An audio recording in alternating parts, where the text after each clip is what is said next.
Morning, it's 7 o'clock. Welcome to Mornings with Ridge and Frost. With Sophy and Wilf, good morning from me as well. Let's get to it.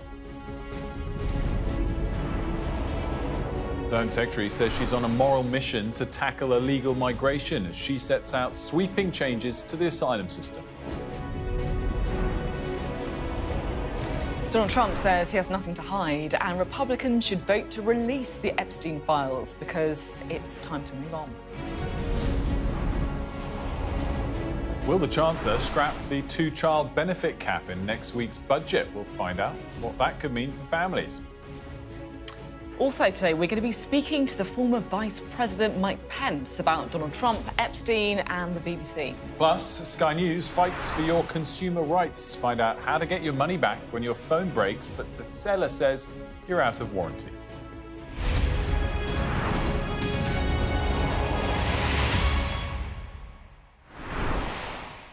Hello, good morning. Well, it is Asylum Reform Day. Home Secretary Shabana Mahmood is going to be laying out sweeping changes to the asylum system later this morning. It's all about trying to make the UK less attractive for illegal immigrants and also make it easier to deport them.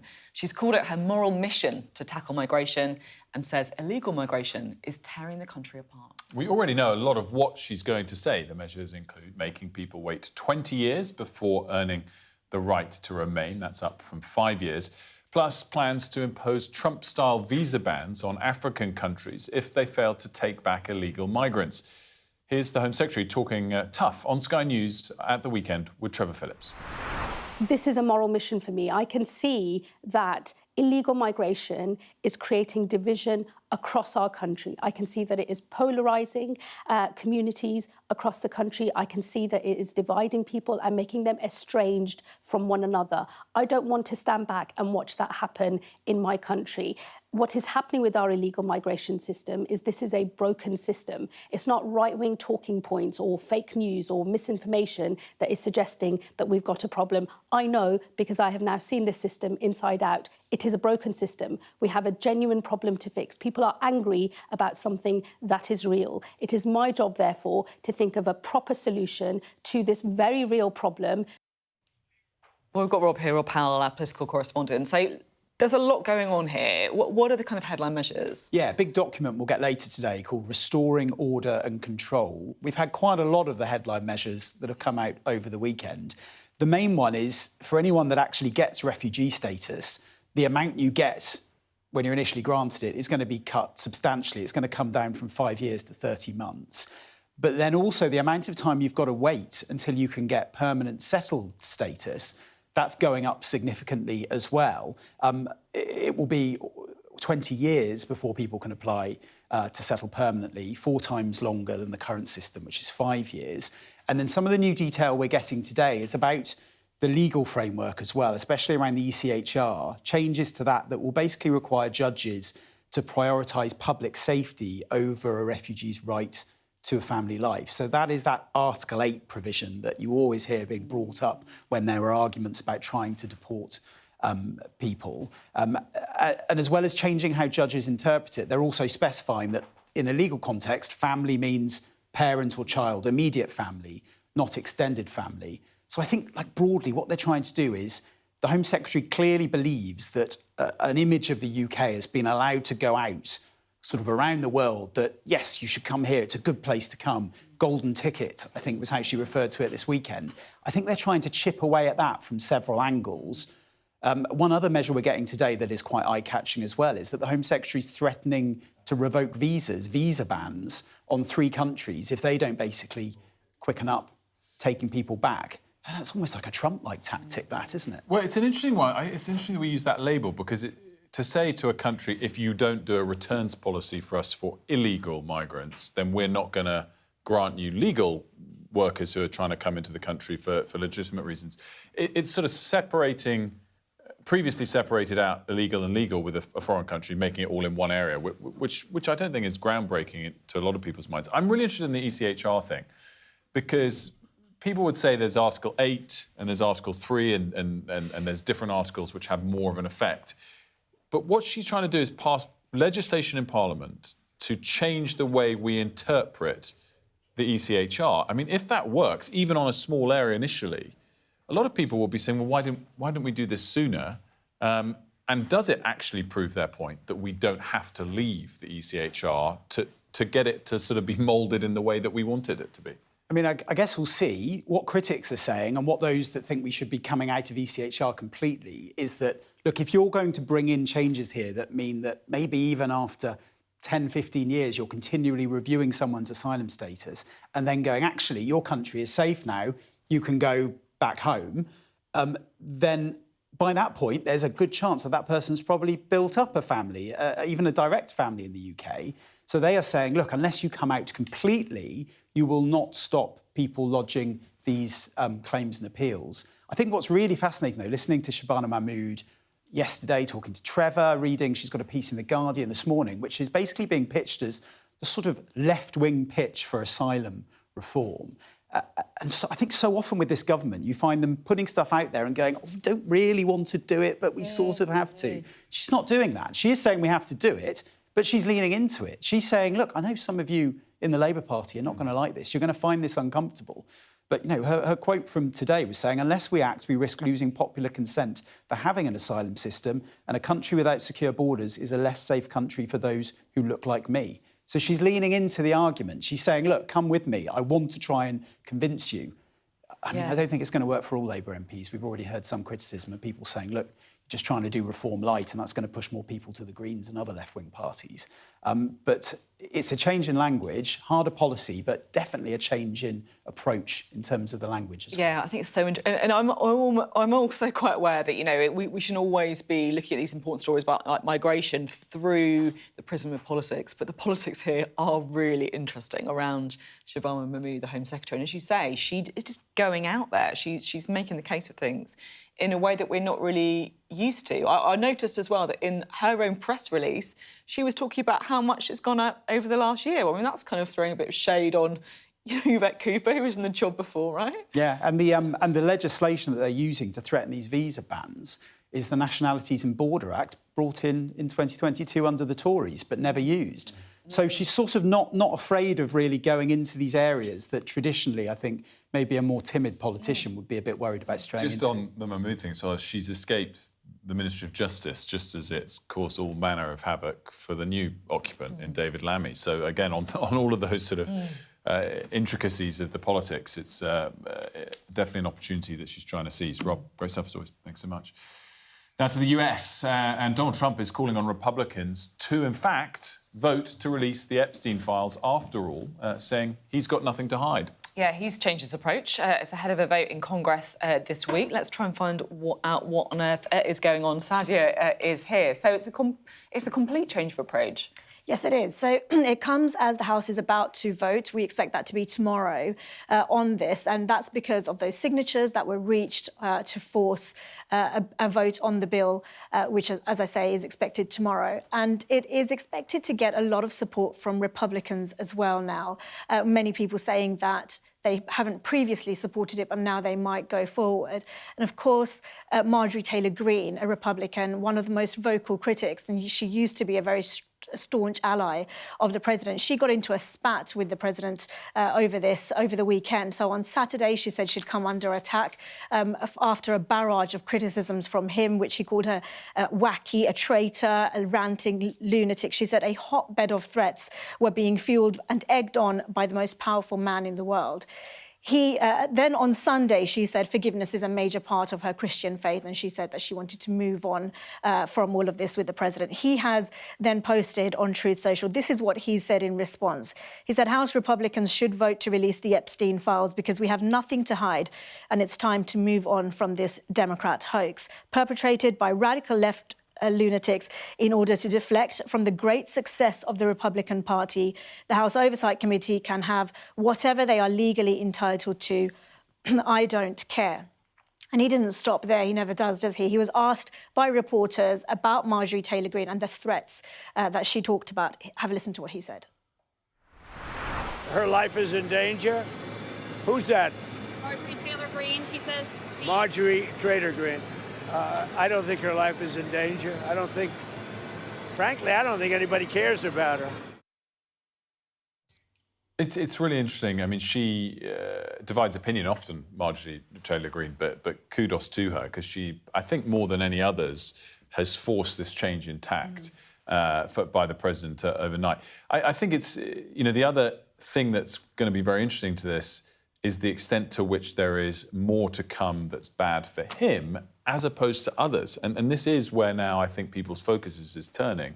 For example, former President Clinton is implicated, and his spokesperson says what's been released proves that Bill Clinton did nothing and knew nothing. We'll see what more is to come. But it's something where his hand has been forced, but he's trying to kind of claim it was intentional at this point. Yeah, and just to talk a bit about that process as well, just because they're voting tomorrow, even if it passes, that doesn't mean the files are all going to be released. It still has to get Senate approval, and then President Trump can veto it. Yeah. I just want to say, because I think it's really important actually to remember, that at the heart of all of this is the victims. It can feel like their voice is often kind of drowned out by all the noise around it. So we just wanted to play you a video. This is from Epstein survivors. It's been produced by the anti-trafficking group World Without Exploitation, and they're asking people to send letters of support to politicians. Let's just listen. I suffered so much pain. So much pain. So much pain. I suffered so much pain. I was 14 years old. I was 16 years old. I was 16. 17. 14 years old. This is me. This was me. This is me. When I met Jeffrey Epstein. This is me when I met Jeffrey Epstein. Well, we're going to be speaking more about this. We'll be joined live in studio by the former Vice President Mike Pence at about 8:10. Looking forward to that. Sadia, for now, thanks so much. Now, back here ahead of next week's budget, there are some pretty strong hints the Chancellor will scrap the two-child benefit cap. Lots of politics around this. If you remember, the Prime Minister suspended 7 of his own MPs last year for voting against the cap. But away from the politics, this is about real people. Sky's Greg Milam has been to Middlesbrough, where one ward, 6 out of 7 children are living in poverty, to see what impact the cap is having and how families are coping. This is Ivy, and she's almost 3 months old now. Baby Ivy was unplanned and Gemma and Lee's 3rd child. The two-child benefit cap then means they get no universal credit for her. You don't seem to have enough money some months to cover the basics that you need. It'd be nice to have like a constant full fridge of everything that my kids want, full cupboards. That's not nice when the kids are just wanting to like help themselves to get what they want.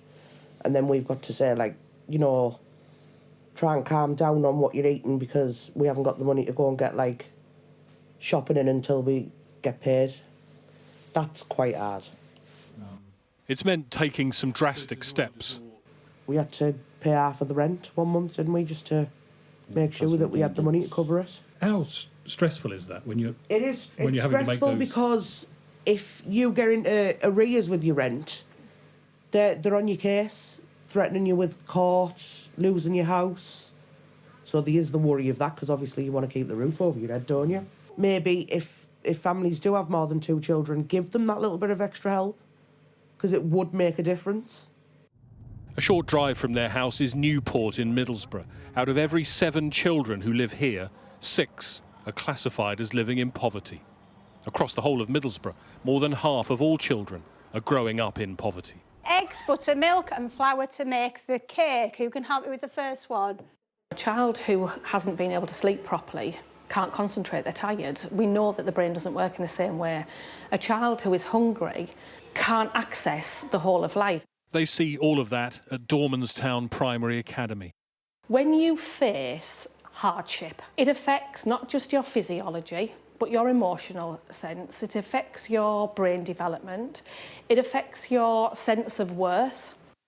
The farm shop the school runs for families is one part of an approach, working with charities and businesses to try and increase opportunities for the children here now and in the future.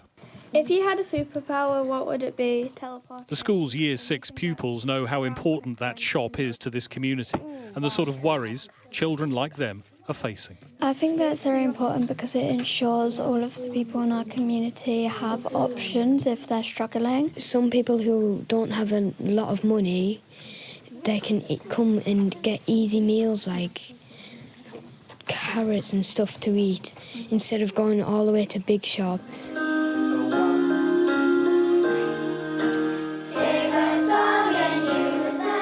Researchers say there's a direct link between areas with the highest rates of child poverty and those with the highest proportion of children affected by that two-child cap. And behind every one of those statistics is a real child. Greg Milam, Sky News, Middlesbrough. A really moving report. And look, this is why the government is almost set, I think, to get rid of this, because they know how strong the link is between kids being in poverty and this cap. There had been talk about whether it was going to be a taper, but now it looks like, it feels to me, that it's actually moving towards fully scrapping it. The one thing I would say, though, is that public opinion isn't necessarily where you think it would be on it. The last polling that I found, YouGov, back in July, found that actually the majority of people, clearly 59%, think the cap should be capped, and that's including Labour voters as well. So 54% of Labour voters say that the number of kids parents can claim child-related welfare benefits for should be maintained. What I think is really interesting, sort of added level on this one, is clearly it was originally introduced in a way that thought it might help with child poverty, in that it might encourage people to change their behaviours. They haven't. And in that sense, it hasn't worked. Now, you can argue whether it's a bit more unfair, or as the polling suggests, a lot of people say, well, why should the extra benefits go? You know, you can choose to have more children or not. But that's not how it's played out. And who suffers? The children. Exactly. As Gordon Brown, would argue to us last week. Yeah, and the stats are genuinely very, very clear on it as well. Really interesting. We are going to be talking about the budget, I should say, with the former Bank of England chief economist Andy Haldane a little later this hour. He always has interesting stuff to say on this. He definitely worth a watch. Yeah, looking forward to that one coming up at 5:30 the hour. Now, the model and fashion icon Alexa Chung has revealed she's one of the many Londoners to be targeted by iPhone thieves.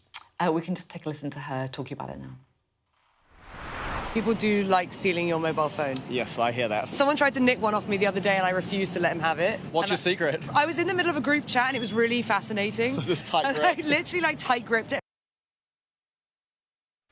Well, the Met Police say more than 80... I can't believe this statistic. 80,000 mobile phones were stolen in London last year. That's one every 6 minutes. It's extraordinary. It is extraordinary. So it's an average, to put it in context, of 220 phones stolen every single day. And it's leading to a sense that it's been decriminalised, because only 1% of phone thefts in London result in a charge or conviction. And it's a problem worse here than anywhere else across Europe. Data from the insurance company Square Trade shows that almost 2/5 of phone thefts in Europe happen in the UK. Wow. That's extraordinary. 2/5 of European phone theft in the UK. I can't just put 80,000 in a year is nuts. The police do also say how they intercepted a massive planned export of phones. A lot of them go to China and to Hong Kong, where they're resold. So they're trying to address it, but I guess the numbers show they haven't addressed it at the point of initiation on the streets yet. Yeah, and it's interesting as well, because it shows, doesn't it, that it's organised crime as well, right? Anyway, kudos to Alexa Chung to fighting them off. Yeah.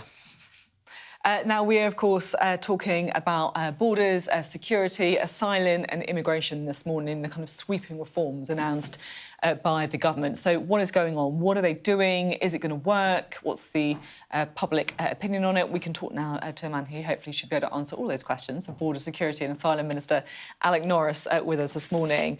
Thanks for being with us. Morning, So asylum claims gone up 18% in the last calendar year, so under Labour. What's the plan with these aims? What's the aim?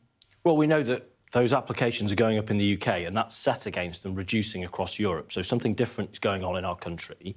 We know that Britain is seen as a golden ticket, that people want to get to our country. Of course, we're the best country in the world. That doesn't surprise us. But they also think that they are going to be able to access the welfare system, access housing. So what we're going to be doing this afternoon, the Home Secretary is going to be setting out the biggest changes to the asylum system in modern times that are going to reduce those reasons for people to come here illegally. They're going to make it easier for us to remove people who have no legitimate right to be here, including foreign criminals, and are going to allow us to establish safe and legal routes so that people don't have to come across Europe, don't have to come across the Channel. And this is going to be a really significant package designed at changing that exact challenge that you talk about. I was reading the Sun this morning. They say that valuables like jewellery, watches, cars will be taken and sold to pay towards accommodation costs. Is that true? Are you taking jewellery from people arriving? I wouldn't read too far ahead of what the Home Secretary is going to say. She's going to be making that announcement later in terms of how the policy will operate. This is in the Sun this morning. It's obviously been briefed, right? But let me say the principle here.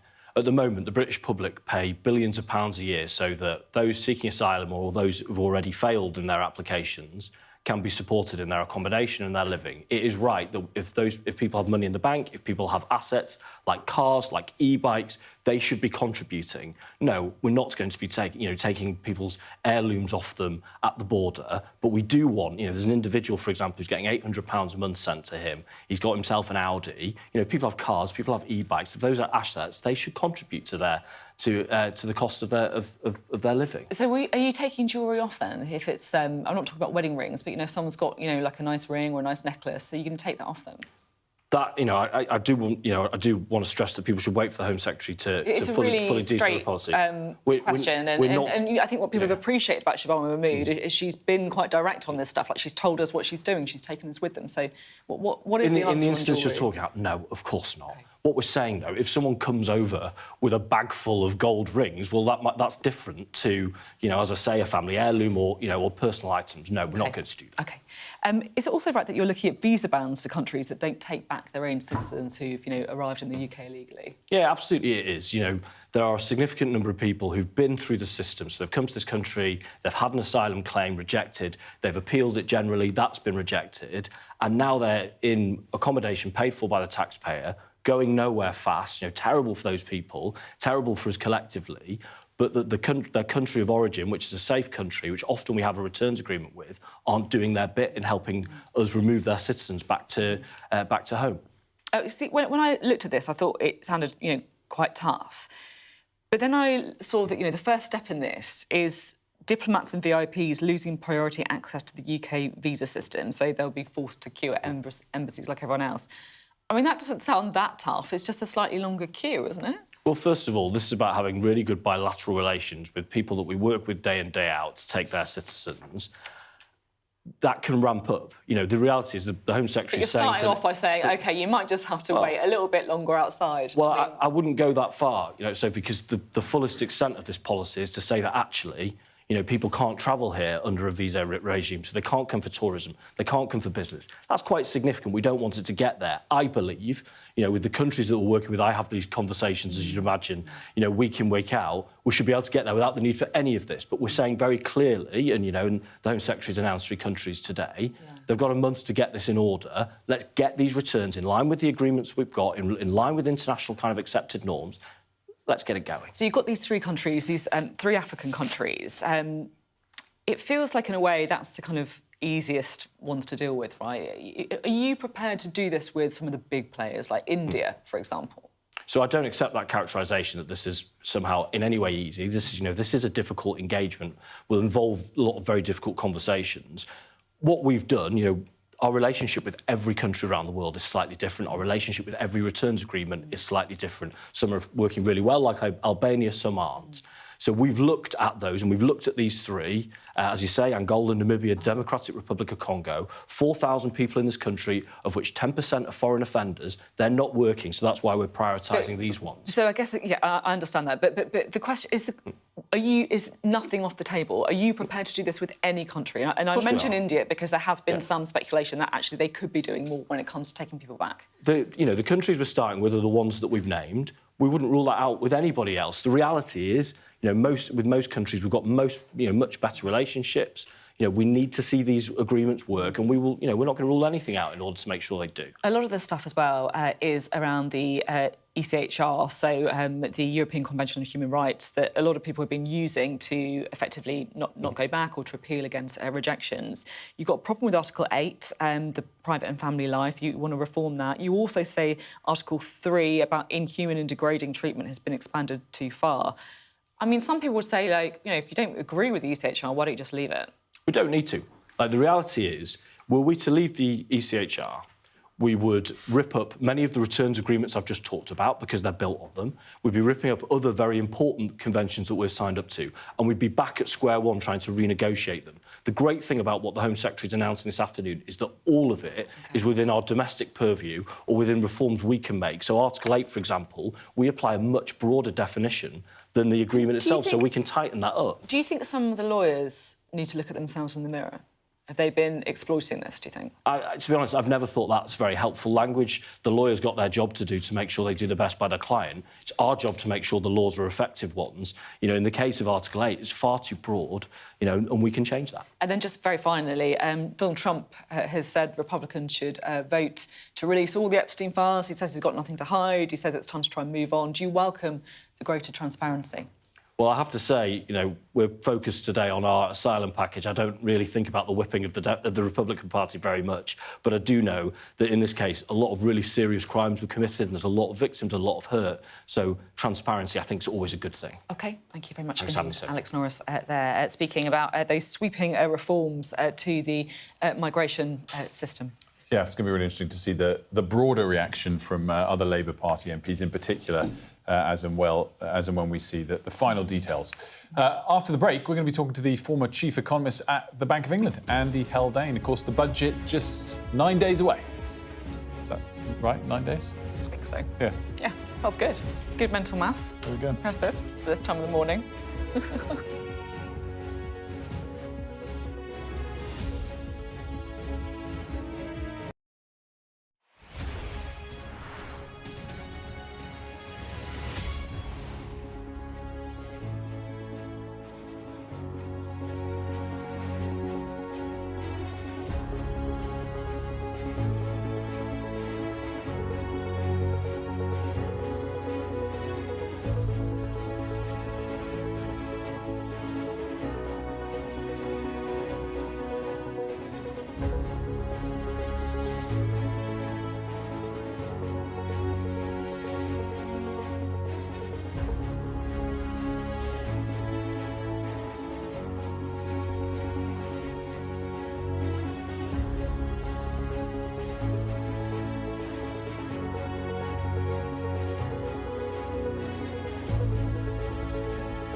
There's always more to the news than a headline.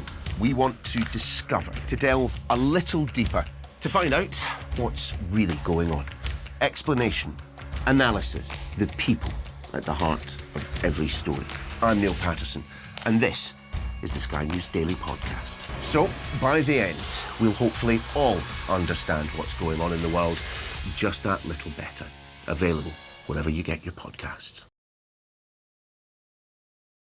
I'm Stephen Murphy, and I'm Sky's Ireland correspondent based here in Dublin. The waters of Ireland and Britain should be home to great white sharks. If there are great white sharks in this area, there's no reason they wouldn't come here to feed. It's basically a buffet on a beach. This could be not only a record-breaking storm, but potentially the most dangerous storm ever to hit Ireland.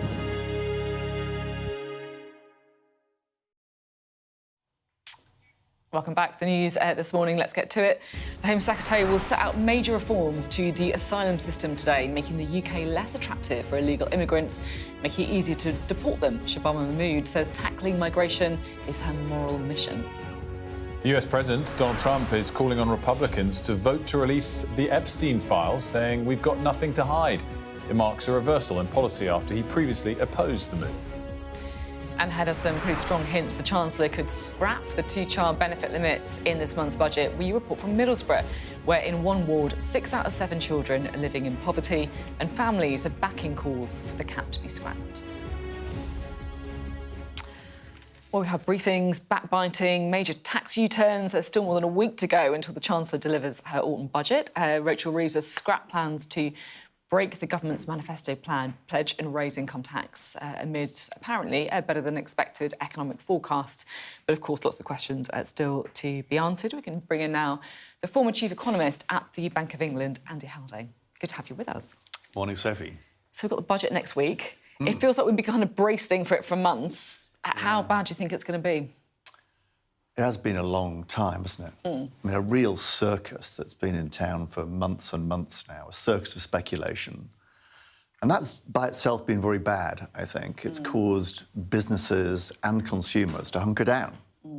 One of the reasons we had a very weak growth number last week is because that budget speculation has damped people's willingness to spend, and first and foremost, we need to stop that speculation. So you think there's a direct link, then, between all of the circus, as you put it, the kind of speculation and the weak growth that we saw? Without any shadow of a doubt. I mean, if you speak to businesses, speak to consumers, their fearfulness about where the axe will fall is causing them, not unreasonably, to save rather than spend, to not put their balance sheet to work. And that has taken the legs from underneath growth in the economy. Is that the government's fault, or is it an inevitability, or is it partly the government's fault? Well, the process has become far too elongated and far too leaky, to be honest. You know, we have this pretty much daily speculation about the next tax rise, and we need to re-engineer that process to either make it watertight, like the Bank of England's monetary policy decisions, or a genuinely open consultation. Right now, we have this halfway house of leaks and speculation which serves absolutely no one, least of all the economy. I mean, we saw that particularly on income tax, right, where we were, you know, led to believe that the government was going to raise income tax. Yeah. And then suddenly that's not the case anymore. I mean, that, I guess, is exactly what you're talking about, right? We've had repeated hokey-cokies on a whole manner of tax. It's been true of income tax. It's been true of taxation of partnerships. It's been true of taxation of housing prospectively, taxation of savings. All of these give cause for pause. If you are a business making decisions, if you are a household making spending choices, and gum up the works of our economy, take the legs from growth. This process is rotten and needs fundamental re-engineering to make it less of a dampener to growth. Can I ask what you want to see in the budget? What do you want to see? I think 3 things are crucial. 1, decisively to end that speculation, that pernicious speculation that is dampening growth. That calls for much higher headroom than we have had, and probably higher headroom than has been speculated about. Our fiscal framework. That's basically more money in the bank, basically. More in the tank. More in the tank to, So that when we do get exactly inevitable changes in the economy's fortunes, we don't inevitably say, what does that mean for tax rises? That, first and foremost, I hope that can be done. I fear it might not enough be done to put that speculation to bed. Secondly, this package has to involve some spending cuts as well as tax rises to fill that hole. The markets will require that. You're doing immigration today. I would have one in, one out. So if you are to raise taxes, by £1, you should be required to cut spending, public spending, by £1 as part of reform of the public sector, for whom productivity, Sophie, has been flat for the entirety of this century. And thirdly, if you are going to do tax, and doubtless we will, don't make it tinkering. Don't make it a smorgasbord of small measures. Make it fundamental root and branch reform that gives us a chance of getting growth going. We have the longest tax code in the world, bar none. Streamlining, simplifying is what's needed. I fear that's not what will happen, though, next week. Would you like to see a rise in income tax? I'm asking that specifically because I have had other people on like you who say, look, this is the most effective way, the most fair way to make a load of money through tax rises. Yeah, I mean, and the markets reached their own verdict on that last week. Positive verdict. Yeah. Exactly. That was taken off the table and they blew a great raspberry. They want to see tangible signs that this government can get its arms around our debt and deficit problem. The single best way of doing that is to go for the biggest and broadest tax available, which is income tax, and to complement that with genuine restraint of public spending, the like of which we failed to see earlier in the year with welfare. It's been a year since the first budget. It feels like it's a fair time to give an assessment on the Chancellor. How do you think she's done? Listen, it's been a bad hand played, in truth, pretty poorly. So mistakes have been made, and repeated mistakes. And the worst of that, I would say, is it's repeated mistakes. The black hole narrative that you and I discussed a year ago, sucking all life, all energy and light from the economy, has been a mistake repeated this time as well. So not enough has been done to give growth a chance to create that stability. It's only 16 months since Keir Starmer said we want to tread more lightly on our lives. That has singly not happened. That speculation is proof positive of that. There's just one other thing I wanted to ask you about while I've got you. You're former, of course, Bank of England chief economist. Nigel Farage met with the Bank of England governor, Andrew Bailey, a few weeks ago, which is interesting, perhaps been taken a bit more seriously, I think, by members of the kind of economic establishment, if you like. What do you make of the reform policy that the Bank of England shouldn't pay interest on its reserves? Is that a good idea? Well, I mean, it is a means of making money. So it's a tax-raising measure. But let's be clear what that is. It is a tax on the banking system. And ultimately, the banks pass on that tax to their customers. To think this is a means of magicking up money is therefore fanciful. It is a tax on banks. It is a tax ultimately on the customers of banks. We should be very clear that that is what it's all about, rather than being some secret stash of money that can somehow be tapped with no consequences for the wider economy, because that is not true. Yeah. If only things were that easy. If only these. Thank you. It's always great to have you on and get your perspective. Andy Haldane speaking there. Fascinating. Really interesting. A bad hand paid pretty poorly, I think, is what stood out for me. As well as the point about would it be more sensible to hike income tax or to go for the long-tail smorgasbord approach? And again, his view on that is very clear, as was the markets on Friday, which we haven't really spoken about because we're off that day, but extraordinary. It's absolutely extraordinary. Exactly. The markets really reacting badly, weren't they, to this idea that Andy Haldane was just talking about, that income tax rises were off the table. By the way, so obviously Friday we saw borrowing costs for the government rise sharply, still below where they were a month ago, but sharply on the day, on the news that, in fact, the Chancellor's not planning to hike income tax and may instead hike lots of little taxes. We'll keep an eye on the markets when they open at 8 o'clock at the top of the hour to see if that was a one-day move in UK government borrowing costs or if there's more to come.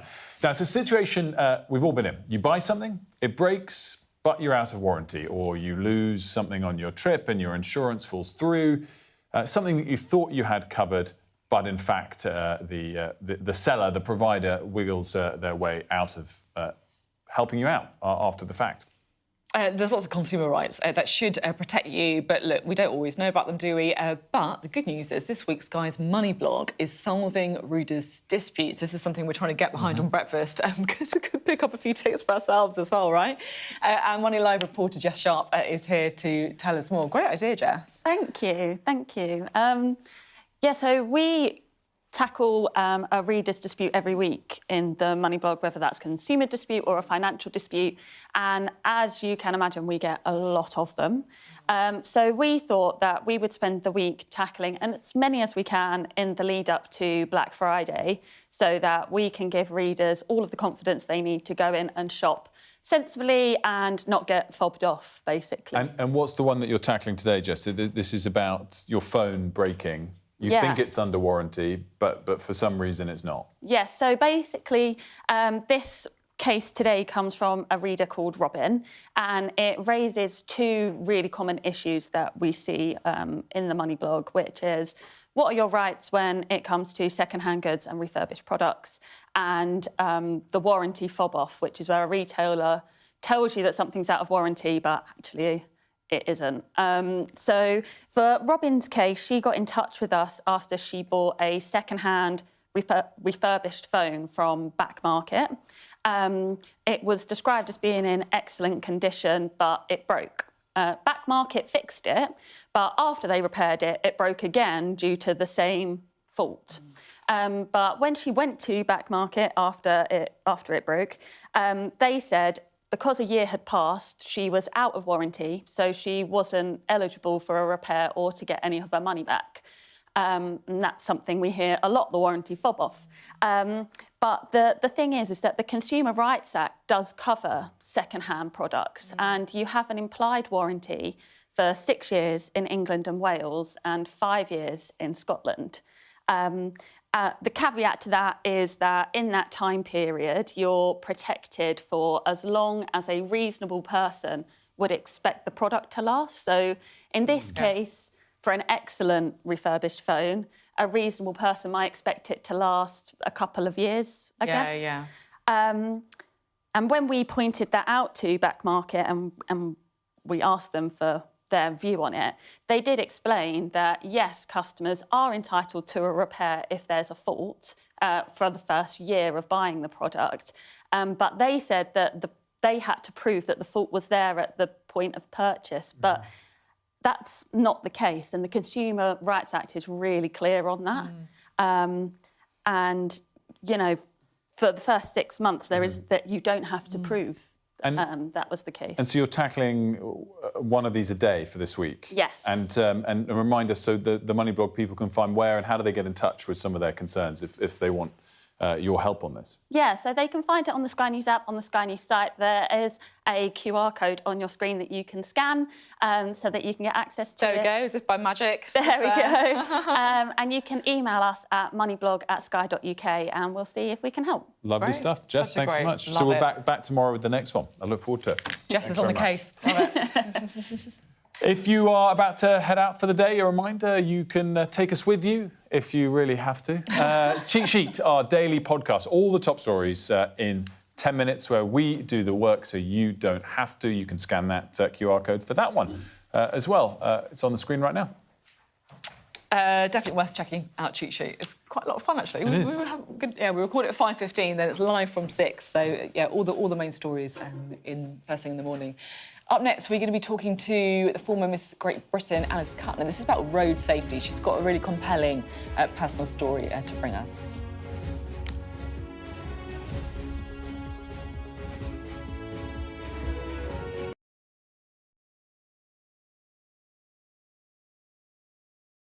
I'm Siobhan Robbins, Sky's Europe correspondent based here in Berlin. In Sweden, police have seized a lethal stash. Anyone of any age could say, I'll do that for £1 million and then have to go and shoot someone. Yes. Sky News, the full story first. I'm Greg Milam and I'm Sky's chief North of England correspondent. This is insane. This was a bustling residential area. I'm Yusra Al-Bagher, Sky's Africa correspondent based in Johannesburg, South Africa. How difficult is this to police tonight? Off the scale. I'm Dan Whitehead, Sky News' West of England and Wales correspondent. I'm David Blevins, one of Sky's US correspondents, based in Washington, D.C. Connor, what did you say to the President? What did you say? Had a great meeting. He was a great man. David Blevins from Sky News. Fire chiefs say that they're really stretched to the limit and running out of water. What have you got to say to that? Sky News in the UK. Why do you think the President should intervene on Iran? I think Iran acquiring a nuclear weapon is an acute threat to the national security of the United States. Free wherever you get your news. People that pod together, they have a little hive brain going on. They've not had a good week. I've had a good week. There's a teaser there, a teaser. OK, nothing to see here. Drama over. Full stop. Anyway, we'll get to that. She will be mortified. She's the first female chancellor. I popped upstairs, made myself a cheese sandwich, and now I'm with you. Annalise has come dressed in the magenta of electoral dysfunction. Available wherever you get your podcasts. Liberation Day. By popular demand, Wow. here we are. Donald Trump. It is quite the story. Wherever it goes, on Trump 100, we go with it. Tell us who you're looking for. Unbelievable we've come to this. Are you overstating the reach and significance of this deal? Not like you said it. From the UK. Why don't you go back to your country where you have a major migrant problem? It was 10 feet from him, and all of a sudden the shots rang out. People impacted. I'll tell you on another day on the podcast what that was all about. Join us wherever you get your podcast. I'm Katie Spencer and I'm Sky News' arts and entertainment correspondent. Maverick here on the red carpet. I'm so excited, Tom Cruise. Katie Spencer, Sky News in London. What might happen if Russia attacked the UK? This is clearly an enormous show of force. It is definitely out of the ordinary. We ran a war game with former ministers back in the hot seat. Ben Wallace. Amber Rudd. Jack Straw. It's the kind of war game that's genuinely tested inside government. The Russians are signalling that there may be an attack. Russia knows our weaknesses, but do you? I'm Deborah Haynes. From Sky News and Tortoise, this is The War Game. Listen wherever you get your podcasts. But we've got Jackie here, which is always good news for us on a Monday morning, because there's quite a lot going on over the weekend, right? We had England in action, didn't we? For an international break, which can be quite quiet, there was so much going on. Should we start with the kind of good fun but this news is story? a better story than England. This I is think epic. it is. I think we should start with this. So Ireland beat Hungary last night 3-2, but not only was it 3-2, it was one of those best kinds of wins where you score the very, very last opportunity of the match. 96th minute winner. Troy Parrott got a hat-trick. He used to be at Spurs, now is at AZ Alkmaar. They'll be thinking, why did we let him go? We've had him since he was 15. Oh, well. He scored 2 goals against Portugal last week to beat them. And it means that Ireland, who looked dead and buried really in this qualifying, are now into the playoff spot. So they're in the draw for the playoffs on Thursday. And, you know, their coach, Helmer Hallgrimsson, Icelandic guy, at the start said, well, I think we're done with this World Cup. I don't think we're going to be able to make it because they had 2 defeats quite early on. And, here we go. Love it. So they've still got to found play themselves a striker. But what I love about this as well is they overtook Hungary, their opponents in the game, in doing it. And Dominic Szoboszlai, who's the captain of Hungary, plays for Liverpool, when they scored their second goal, was sort of mocking the Irish fans and thinking they had it in the bag. I love it. And then, of course, got that comeuppance of a broken Dominic Szoboszlai at the end are quite pleasing. It was just so emotional at the end, and he was crying. It was so you would be. Big pylon, as you can imagine, in Hungary. Whereas England, the route to qualification has been easier for England. Yeah, well, obviously easier. 8 from 8. Yeah. No goals conceded. Perfect last night. Even though last night they're pretty underwhelming against Albania. Albania were good, and they should have scored. They didn't, but they should have done. 2 goals in the second half from Harry Kane. Of course, all the headlines this morning are about Jude Bellingham because he played from the start last night. Morgan Rogers holds that shirt. He seems to be the preferred choice for number 10. But Jude Bellingham played last night. He played OK. There were flashes of, Jude Bellingham-ness, great. There were flashes of disjointed with the rest of the team. Not his fault, but he made a lot of changes to that team, so it wasn't super smooth. And he was then substituted because he was on a yellow card, and he was a bit sort of aggravated about that. But, Yeah, I'm interested in this stuff from the kind of management perspective because it just feels like with Tuchel, you've just got such a different kind of manager to what we're used to. Like Gareth Southgate, all about, team spirit and all that kind of thing. And then Tuchel's just come in, and obviously he's got a great pedigree as a manager, but it feels like he just doesn't care about that. Does it matter? He doesn't entirely care on Tuchel's side. He doesn't with this. care about reputations, and he said, "Look, it's about the collective. Yeah. There's no point in moaning about getting substituted. It's about what's good for the team. So get over it. Get over yourself. And if you don't concede any goals and win 8 out of 8, then that's fine." But I'd be on his side on this, even if he didn't have the track record. But clearly, he does have the track record, and I think with Bellingham, and this might be a bit unfair on Bellingham, he's become the sort of tip of the spear of the argument. It's much more about, as you said, playing for the team, not being a prima donna. Yeah. And what so works. he's got to just read the room and know what the new sheriff in town is kind of doing. Yeah, but I think sort of Bellingham is one of those players who's got swagger, he's got game-changing ability. I mean, do you really want to leave overhead him out? goal that he did, obviously, last time round. Anyway. It would be a brave decision to leave him out. The only but it would thing be I get interesting. nervous about now is all of the reports are saying, we're perfectly set to win the World Cup. Guys, calm down. We didn't really have much opposition in the group. Like won 8 from 8 and didn't concede any goals. No offence, Albania. But, perfect. He's got a short time. He's done a good job, Tuchel, so far. Next up, the dance. Luke Littler. I mean, this is just a really extraordinary story, isn't it? For someone who turned pro from being a schoolboy who left school with 1 GCSE 22 months ago, so not even 2 years, he is a millionaire. He is now the world #1, the youngest ever world #1. He won last night, defending his title. The World Championships around the corner. He is the world champion. It was the Grand Slam of darts last night. Played Luke Humphreys. The two Lukes have played 6 times. It's 3 wins each. But this guy has changed the face of darts and the way people view it around the world. And he is just like the kid next door, right? He's now got bullseye as well with Freddie Flintoff as well. But when's the big... His popularity is just incredible. I mean, just incredible. The big tournament is over sort of Christmas, New Year. Yeah, so Ali Pali, so I'm hoping to catch up with Luke next week when they do their media for that. But you kind of know Christmas is around the corner when they start the darts at Ali Pali, which is 1 week into December. I want to go to that, actually. I want to go to that too. Should we do a little team trip? What should we dress as? Oh, I think I might have a corn on the cob outfit. Yeah, I'll do a banana. Great. Where did that one come from? Is there a theme? Yeah. You've got a dress. Well, I don't know why we've both gone for food. Is there a theme? You don't have to be fruit and vegetables. You can be anything. I'm going to go for a burger then. I love it. I don't know why. It's just why I feel like eating right now. So I think that's why I said it. Jackie, lovely stuff. Thank you very much. Now, it's Road Safety Week. And this year, there's a big focus on how technology in cars can make everyone safer by preventing crashes and also protecting people when there is a crash. Now, our next guest is Mrs. Great Britain. She also lost her mum in an accident as a result of a drug driver.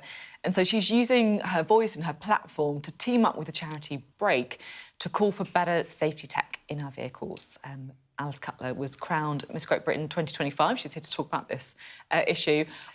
Look at their head. Congratulations. When were you crowned? So it was exactly a month ago today. Oh, wow, so congrats. I'm officially a month in. Thank you so much. Crown. It is. It's not particularly subtle, but I'm wearing it everywhere at the moment. Yeah, I love it. Own it. As you should, Your Majesty. Thank you so much. Richard, and what's so great about this is obviously you're using this platform to try and change things in something you care about massively. You lost your mum from a car accident. Yes, so it was actually 10 years ago this year, in June 2015, I lost my mum in a car accident.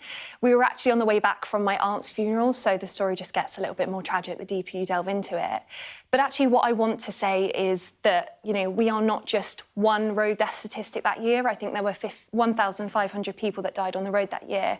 And my mum was one of those people, but actually the ripple effect across my whole life was massive. She was my last surviving parent. I'd actually lost my dad to cancer when I was 9.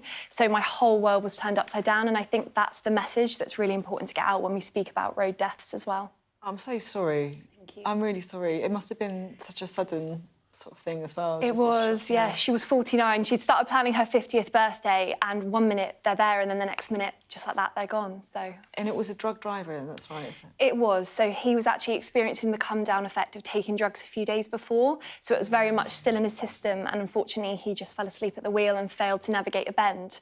We were exactly where we should have been, on the correct side of the road, driving in a safe fashion, and unfortunately, we just encountered someone that was not. And I mean, it's really, as you said, even if it was 10 years ago, it doesn't take away from how shocking and tragic it is. You're particularly focusing on on brake technology that can be used. Is that right? Yes, so this year's road safety theme is around safer vehicles. So vehicles have come a very long way in the last 10 years. As part of winning Miss Great Britain, I actually won a brand new car. So I'm getting familiar with all the technologies that these brand new cars have. And one of those, you have pre-crash auto sensors, you have emergency braking, you've got a lot more technology in the vehicles, which does inherently make them safer, which is a fantastic thing. But actually, us as drivers are still responsible for these vehicles when they're on the road, and we're also responsible for making sure that we're fit to drive those vehicles at the time. But I guess it's interesting with the technology, because in your mum's case, this is someone who was literally asleep. Absolutely. So I guess there is technology that could have, Yes. And I'm sorry, I know it must be really awful to... No, I know. But it does, I guess, illustrate That's the kind of thing that this could do now. Absolutely. Whether that situation would entirely happen again, I think, unfortunately, it probably still would. But there are now mechanisms in place, especially in the newer vehicles, that would hopefully reduce the chance of those happening. Just finally on this, more broadly, are there other areas that you approach the government on or want the government to take note of that would improve road safety significantly? I think, as a whole, we need tougher sentences for people that make decisions when they're unfit to drive. There has been a lot of positive movement in that direction, but unfortunately the person responsible for causing our accident was sentenced to only 4 years and 4 months in prison and ended up doing 2 years and 2 months before he was released. And as much as, we accept that sometimes accidents do happen, tragically, a lot of the time the accidents on our roads are preventable. And I think when you make a decision to drive a car when you're unfit to do so, we should have the full weight of the law behind us. And like I said, there has been positive momentum, but I still think there's a long way to go. Alice Culler, thank you so much for joining us. Thank you so much for having me. And good luck with this important endeavour, and congrats again. Thank you so much. On your victory a month ago. Thank you. We've got lots more still to come next hour, and we'll be talking much more about the new immigration announcements coming today from the Home Secretary. And we're also, of course, going to be talking to Mike Pence, someone who is one of those instantly recognisable faces. Wilf, what are you hoping to talk to him about? Well, listen, it's always amazing to catch up with the former Vice President. Of course, he was President Trump's Vice President during his first term, famously fell out with him spectacularly on January the 6th, 2021 for ratifying the election result. I mean, there's lots to catch up. Conservatism, generally, he's here to speak about, and how that differs from the MAGA movement, maybe how that differs from the Reform movement. January the 6th itself with President Trump's lawsuit against the BBC. And then overnight, that news as well, that President Trump is now saying he wants the Epstein files released. That and much more to come with the former Vice President in a couple of minutes.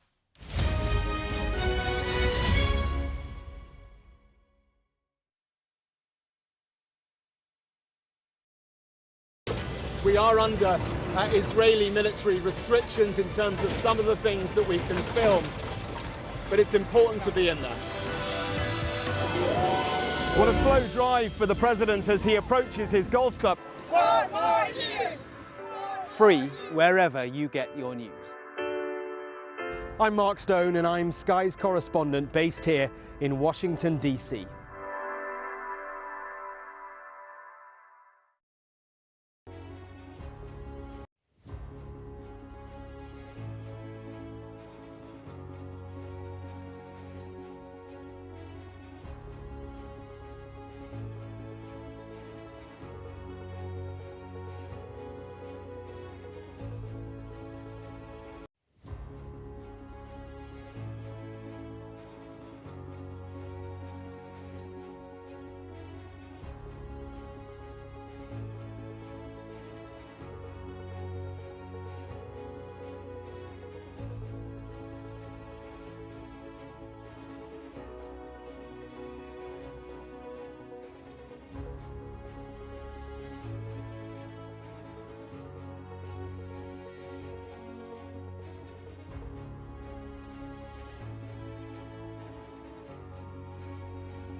Hello, good morning. It is 8 o'clock and welcome to Mornings with Ridge and Frost. With Sophie and Wilf, a very good morning from me as well. Lots to get to.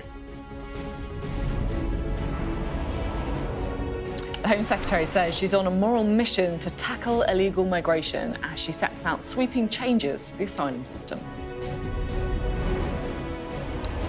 Donald Trump says he's nothing to hide and Republicans should vote to release the Epstein files because it's time to move on. Also today, we'll be speaking to the former Vice President Mike Pence about Donald Trump, Epstein and the BBC.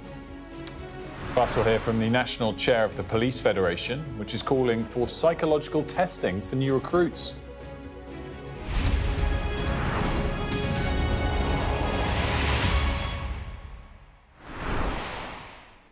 A very good morning to you. It's Asylum Reform Day. Home Secretary Shabana Mahmood will lay out sweeping changes to the asylum system later this morning to make the UK less attractive for illegal immigrants and make it easier to deport them. She's called it her moral mission to tackle migration and says illegal migration is tearing the country apart. Now, we already know quite a lot of what she's going to say, and the measures include making people wait 20 years before earning the right to remain, and also these kind of Trump-style plans for visa bans on countries if they fail to take back enough illegal migrants. This is what the Home Secretary told Trevor Phillips at the weekend. This is a moral mission for me. I can see that illegal migration is creating division across our country. I can see that it is polarising communities across the country. I can see that it is dividing people and making them estranged from one another. I don't want to stand back and watch that happen in my country. What is happening with our illegal migration system is this is a broken system. It's not right-wing talking points or fake news or misinformation that is suggesting that we've got a problem. I know, because I have now seen this system inside out, it is a broken system. We have a genuine problem to fix. People are angry about something that is real. It is my job, therefore, to think of a proper solution to this very real problem. So, Rob, just first of all, remind us what we're expecting today. As Sophie said, we kind of know what's coming. Yeah, a lengthy document coming out called Restoring Order and Control, and we'll get the Home Secretary presenting that to MPs basically later this afternoon and sitting down for some more interviews as well later today. The main bits of the scheme, we sort of already know. They've been pretty heavily trailed over the last few days. I think the Speaker of the Commons is going to be a bit mad about that, given he hates stuff coming out in the media before. It's basically, the kind of main meat of it is if someone gets refugee status, it won't apply for as long as it would have, as it does currently. It will be cut from 5 years to just 30 months and then reviewed every 30 months. And those that are granted asylum will also have to wait longer to get permanent settled status. That will go to 20 years. It's 5 at the moment, although some people will be able to get a lower level if they're working and contributing. And there'll be changes to the legal framework, human rights framework as well, to prioritise public safety over a refugee's right to family life. So that's the stuff that's the European Convention on Human Rights, the Article 8 provision in there that's so controversial. That will also be more specific. Family, legally in that context, will mean direct family, not extended family. So I think, and we heard this from the Minister when you were talking to them earlier, I think what they're trying to do is chip away at this image they believe has been allowed to go out around the world almost, that there's a sort of golden ticket to the UK, that once you're in, that's it, you're home and dry, basically. They want to try and chip away at that a little bit. Another way of doing it is these quite punchy threats that are essentially being made to 3 African countries, that if you're not going to take back illegal migrants, well, we're going to clamp down on visas for people coming here. Rob, I wanted to get your reaction to an interview that we did last hour with Andy Haldane. Now, he is a former chief economist at the Bank of England, but he's the kind of guy who's got Rachel Reeves on speed dial. Like, I quite noticed after some other interviews, she gets in touch with him. He has a certain amount of credibility and kudos kind of within the Labour Party as well. But he came here, and I was quite sort of taken aback that he obviously feels quite strongly that there's been mismanagement from the government, basically. Yeah, absolutely. And he clearly feels that decision on Friday, that huge U-turn that we saw, where after weeks really of pitch rolling for an income tax rise, a manifesto-breaking income tax rise, that was completely wiped off the table on Friday. I thought it was striking that, he said that rather than doing the smorgasbord, which I think the smorgasbord is exactly what we're going to get in 9 days' time, that she should go for the biggest tax-raising measure, a big tax base such as income tax. He wasn't holding back. I think we've got a clip of Haldane. It's been a bad hand played, in truth, pretty poorly. So mistakes have been made, and repeated mistakes. And the worst of that, I would say, is it's repeated mistakes. So not enough has been done to give growth a chance to create that stability. It's only 16 months since Keir Starmer said he wanted to tread more lightly on our lives. That has singly not happened. I mean, I thought that headline there to say that bad hand, but poorly handled. I think it's absolutely true that it was a bad inheritance overall. Interesting, as you said, to hear him make that added criticism of Rachel Reeves, because he's not seen as someone who he was very critical of the Tories, for example, in the final years as well, and now he's criticising. I think you'd see him as centre-left, basically, probably. And I think it's interesting when you compare it to what we were talking about earlier around how the Home Secretary is handling these kind of quite controversial asylum measures. She's kind of going out, and it's not this sort of tactical positioning, it's this leaning into it and having the argument. What you hear from critics of the Chancellor and of sort of fiscal policy and a lot of domestic policy generally from this government is they are not prepared to go out and have the argument. So when it's the winter fuel cuts, it's not a question about fairness and where you can put that money to best alleviate poverty. It's a question of we've got this black hole to fill and we need to get some money from here to do it. It felt like with driving a coach and horses through the manifesto and putting income tax up, maybe we were getting to a place where the Chancellor was going to come out and go, look, this isn't easy, but I think this is what's right.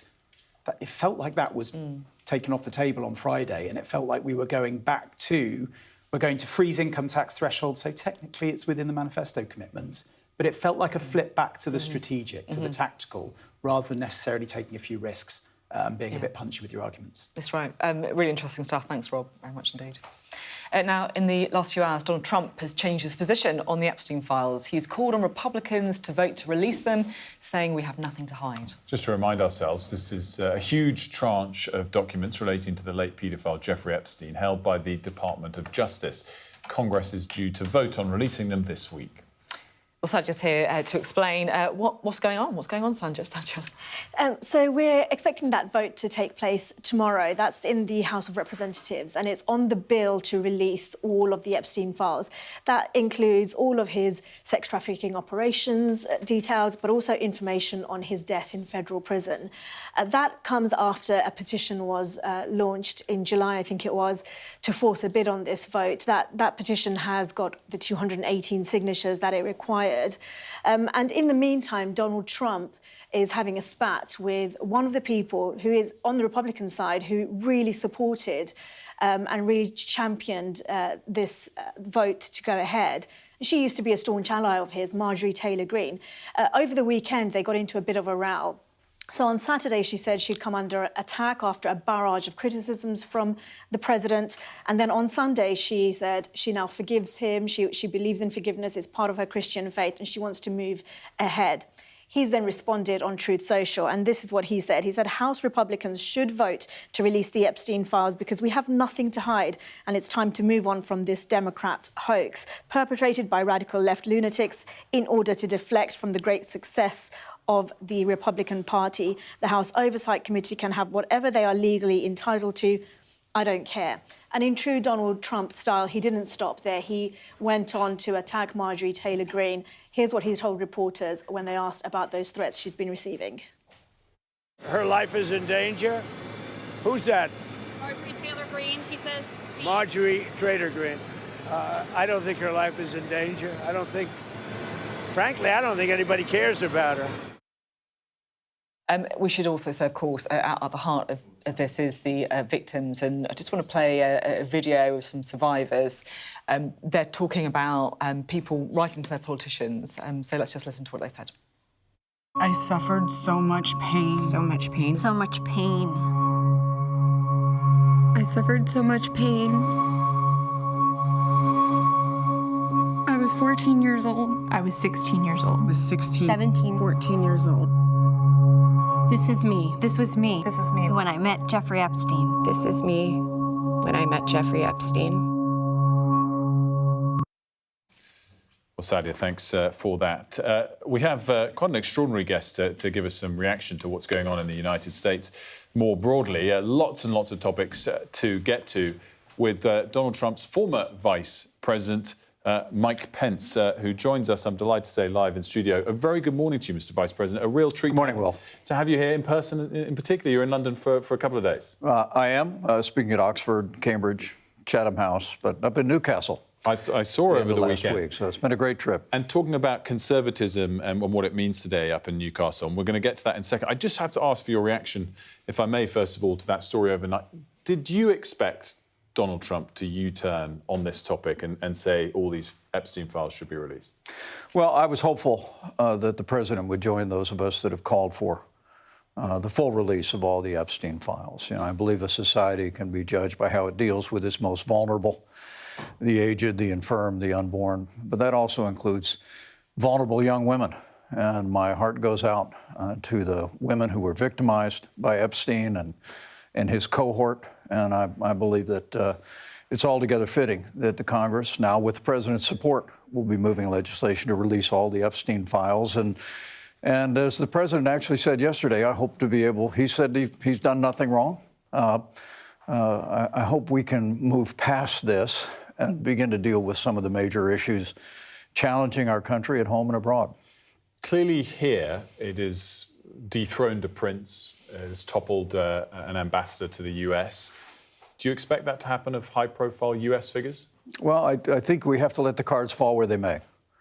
You know, there's no antiseptic like daylight. And I think now for years, not only victims that we've seen compellingly on the screen this morning, but also a chorus of leaders around the country have simply called for full transparency on these files. I did so last summer, said I know of no reason why all the Epstein files should not be released to the public. Let justice be served. Let those who are held to legal account be held to legal account, but also those that just simply should be subject to public scrutiny for their involvement with this really despicable person.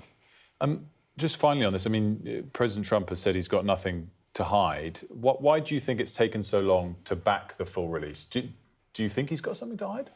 Well, I can't account for it. I know the president has very strenuously denounced this matter as a hoax, but you'd have to talk to people a lot closer to him to know and understand that. I simply know of no reason from our time together in the White House why all these files should not be released.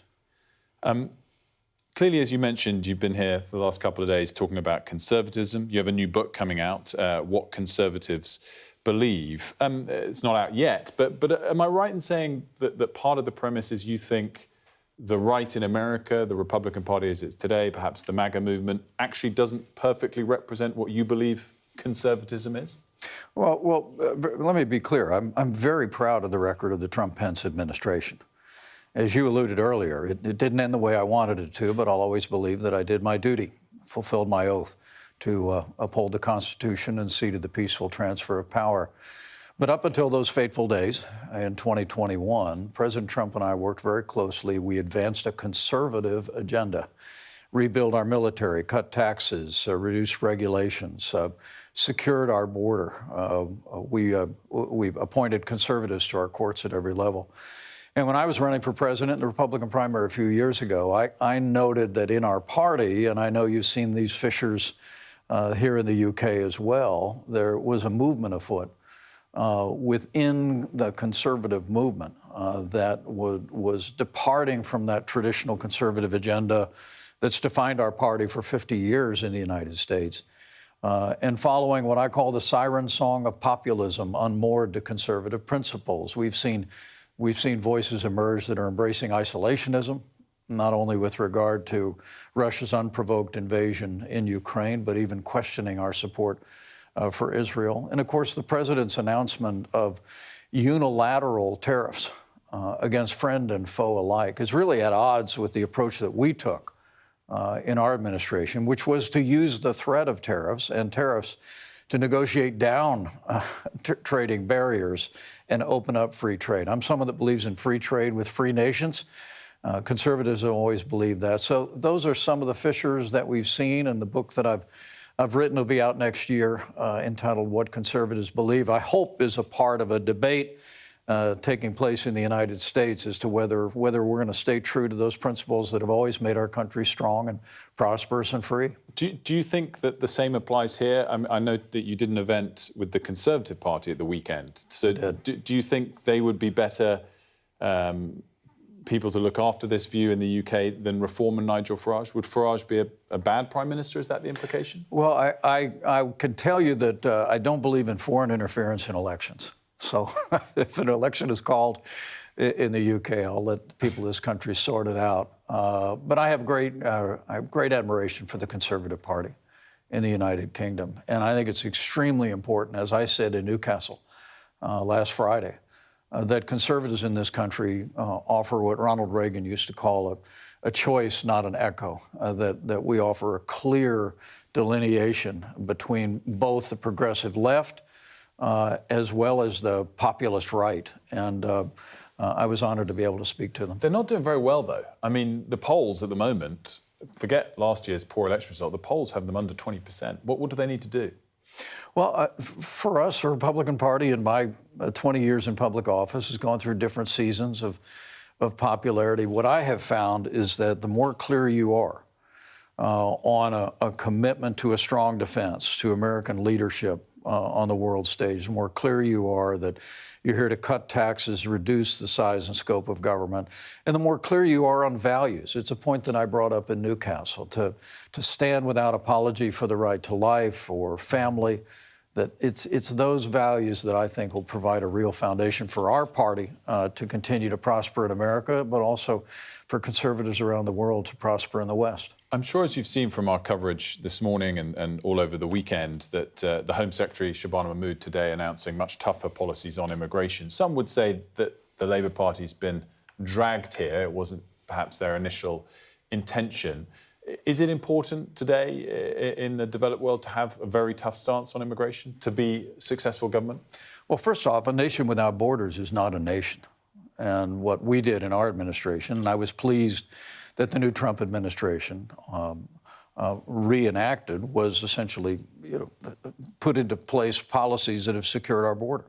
I mean, we created what we negotiated to be the Remain in Mexico policy, where we saw asylum abuse, as you've apparently endured here in Great Britain. But what we did was we made people wait in Mexico while they applied for asylum in the United States, because what we had witnessed was people coming in, claiming asylum, and then disappearing into our country, in addition to people simply crossing the border illegally. So I think everything begins with border security, but reforming your asylum system in a way that cannot be exploited by those who would seek to come into the country illegally, or in our case, by cartels that engage in widespread, massive human trafficking and assist people in coming up through Mexico into our country. So, but for me, the principle was one where we negotiated and we required people to remain outside the country while we processed. And at the end of the day, by our third year, we had not only secured our border, but we had essentially ended asylum abuse for all intents and purposes. Being vice president, I imagine, is not the easiest of jobs. You're powerful, but you have to play second fiddle. I imagine being vice president to Donald Trump is even harder than most. How good a job or bad a job is Vice President Vance doing, in your opinion? Well, look, I think what the Trump-Vance administration has done in a broad range of areas is very admirable and welcome. I was very pleased not only that they put back into place the policies that secured the southern border and ended the worst crisis of illegal immigration in our country's history, but also managed to extend all of those Trump-Pence tax cuts that create a foundation for prosperity in our country and will continue to. Beyond that, though, I would be hard for me to assess. The relationship between a president and a vice president is unique in each administration. And as I say to people, I pray for the president and his family often. I pray for the vice president and his family just as often. Do you think he's the Republican nominee for 2028? Well, I actually think that there's going to be a very fulsome debate, and it's going to be less about who will be the Republican nominee than what the Republican Party is all about. Because I honestly believe this division in our party today will ultimately be settled, not only in the 2026 elections, but of course in the presidential election in 2028. And for my part, I want to be a champion for those timeless conservative principles that have defined our party since the days of Ronald Reagan. I'm sure you've seen that President Trump is suing the BBC for defamation. Do you think that's bluster? Do you think he means it? He'll see it through? Well, clearly the BBC has recognized that the documentary they put together created deceptive impression and editing around the tragic events of January the 6th, dismissing some senior people. And I never assume President Trump is engaging in bluster, but my hope is that they'll be able to resolve the issues going forward. Do you think that the Prime Minister should urge him to back down, or is it not an issue he should get involved with? Clearly, the BBC is state-owned. It is government-controlled and owned. Well, I would leave that to the Prime Minister. But I do think, and I said this Friday night, that the relationship between the United States and the UK has, for the last 75 years, been a bulwark of freedom in the world. And whatever we can do to strengthen that special relationship going forward, working out issues and differences outside of the public domain, I think is in the interest not only of each of our countries, but also in the interest of freedom in the West. And fair to say that President Trump does have a particular affection for us. Is that true? Oh, I think my impression always was that both with regard to the royal family and now of late the King and of the United Kingdom, that President Trump has great admiration for the United Kingdom, and that's true of the overwhelming majority of the American people. I think people understand, forged in the fires of World War II, that the United States and the United Kingdom have a special relationship, and that relationship has made it possible for freedom around the world to prosper. My final quick question, Mr. Vice President, is, you were in the thick of it, of course, on January the 6th, so you know sort of limits to which President Trump wants to push things more than most. This story pops up over here, and a lot of us over here don't know if it's absurd exaggeration or legitimate fear. Is there any chance of Trump 2028 or not?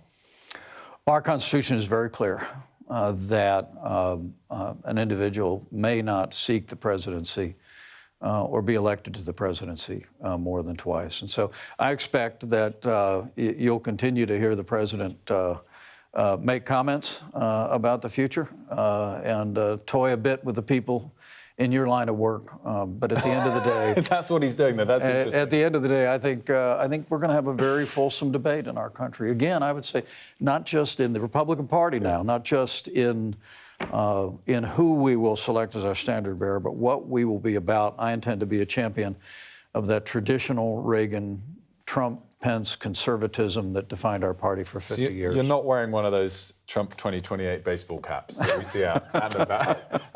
Mr. Vice President, it's always a pleasure. Thank you so much for stopping by. Thank you, Will. Great to see you. Great to have you here on Ridge and Frost. Fascinating conversation, I think. Oh, it really was a fascinating conversation, Wilf, on all kinds of things, to be honest. It felt like you got a real sense of the mind of Donald Trump as well. This is someone who knows him really well, but then someone who's got such interesting things to say on everything from the special relationship to the BBC, right? What stood out to you? Well, very clear on the Epstein files. Yeah.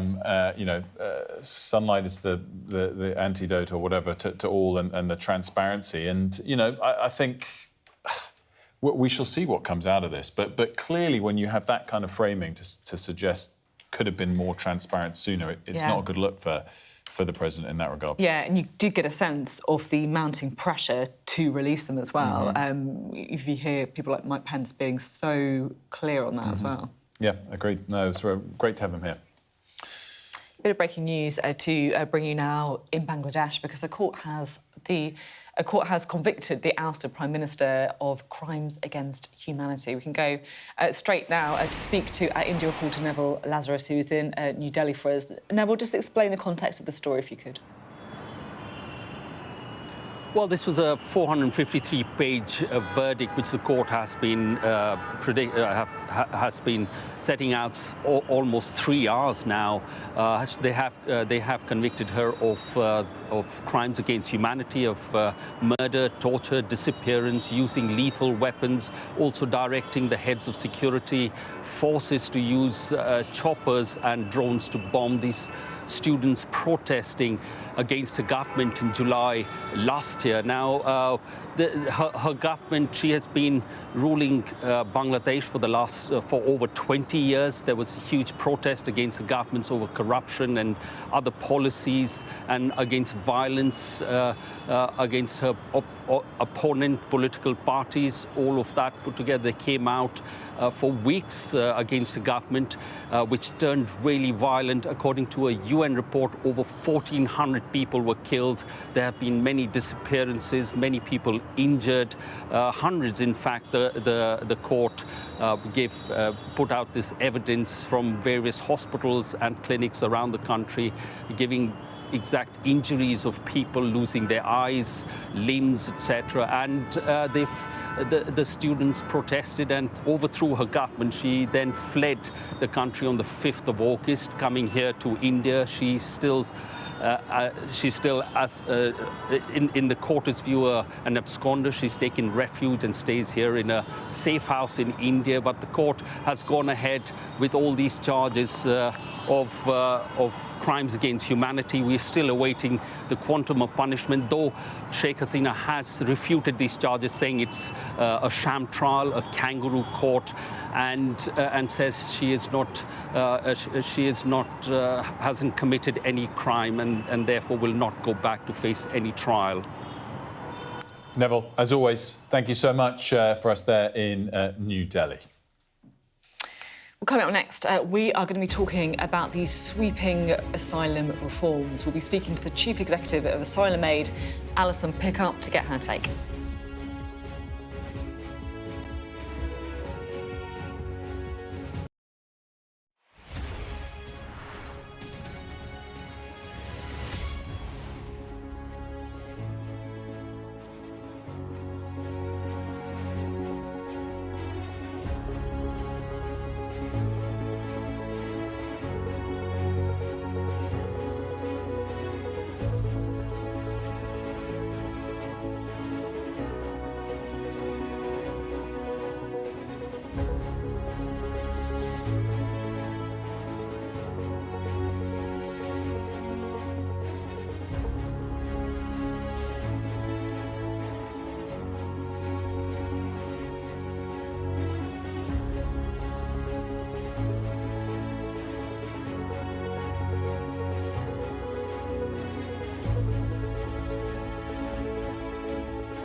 There's always more to the news than a headline.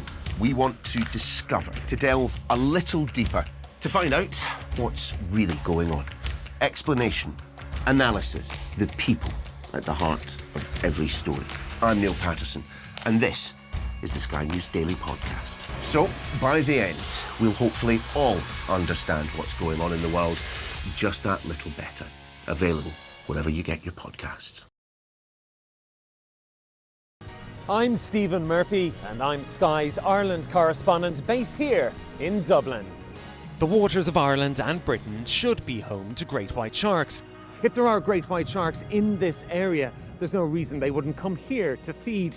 It's basically a buffet on a beach.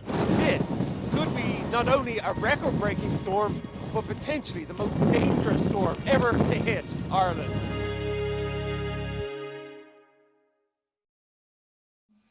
Welcome back to Mornings with Ridge and Frost. Your headlines this hour. The Home Secretary will set out major reforms to the asylum system today.